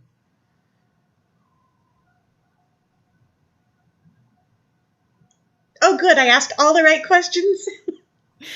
You're awesome, Rivka. You're awesome. I was fed some of these questions, so I cannot take credit for all of it. What I did realize that I had invited people to respond via the chat, but I'm looking at the chat and realizing that the chat is internal. So it was only available to the people who are showing up on the Zoom. So I have no idea if our listeners had a question or not, but I hope that our listeners did have have some epiphanies or deepened understanding of some of the things that we talked about. Our panelists or our actors, would you like to say any brief parting words? I would like to say thank you all so much for being willing to open your hearts and minds to such a powerful and groundbreaking story. And I feel that as a young woman around Anne's age, this story is so meaningful to me because it's very rare that we get to have literature that even we read in school that's by people around the same age and obviously during a different time, but it's always been a very powerful piece of literature to me because of that. And I appreciate the fact that we were able to tell the story of a young girl, because so much today is dominated by older people, and it's wonderful to get to have been able to tell the story of a young child, especially right now when young people are getting to stand up and have our voices be heard. Yes. I would add to that, Eden, that what the young people have to say, what Anne had to say, what you have had to say tonight, and what a lot of the other young people I've gotten to work with, is surprisingly well thought out, erudite, clear, the clarity of thought in young people. We don't give you guys nearly enough credit. So, yeah, beautiful. Well, thank you so much, Rivka. We are so grateful that you joined us here tonight. Same to Letitia and Tom and everyone else on our panel. I'm so glad to have you here. I'm not sure if Bridget's still around. To the company, thank you for joining us. Thank you for being a part of this experiment that we are doing. We will do this a lot more, and we can't wait to work with you. So thank you all for being here. Thank you for this great conversation after the show, and thank you for everything. Have a good night. Thank you, Good night, Stan. everyone. Thank Well everyone. Tremendous performance. Thank you. Thank you. Bye.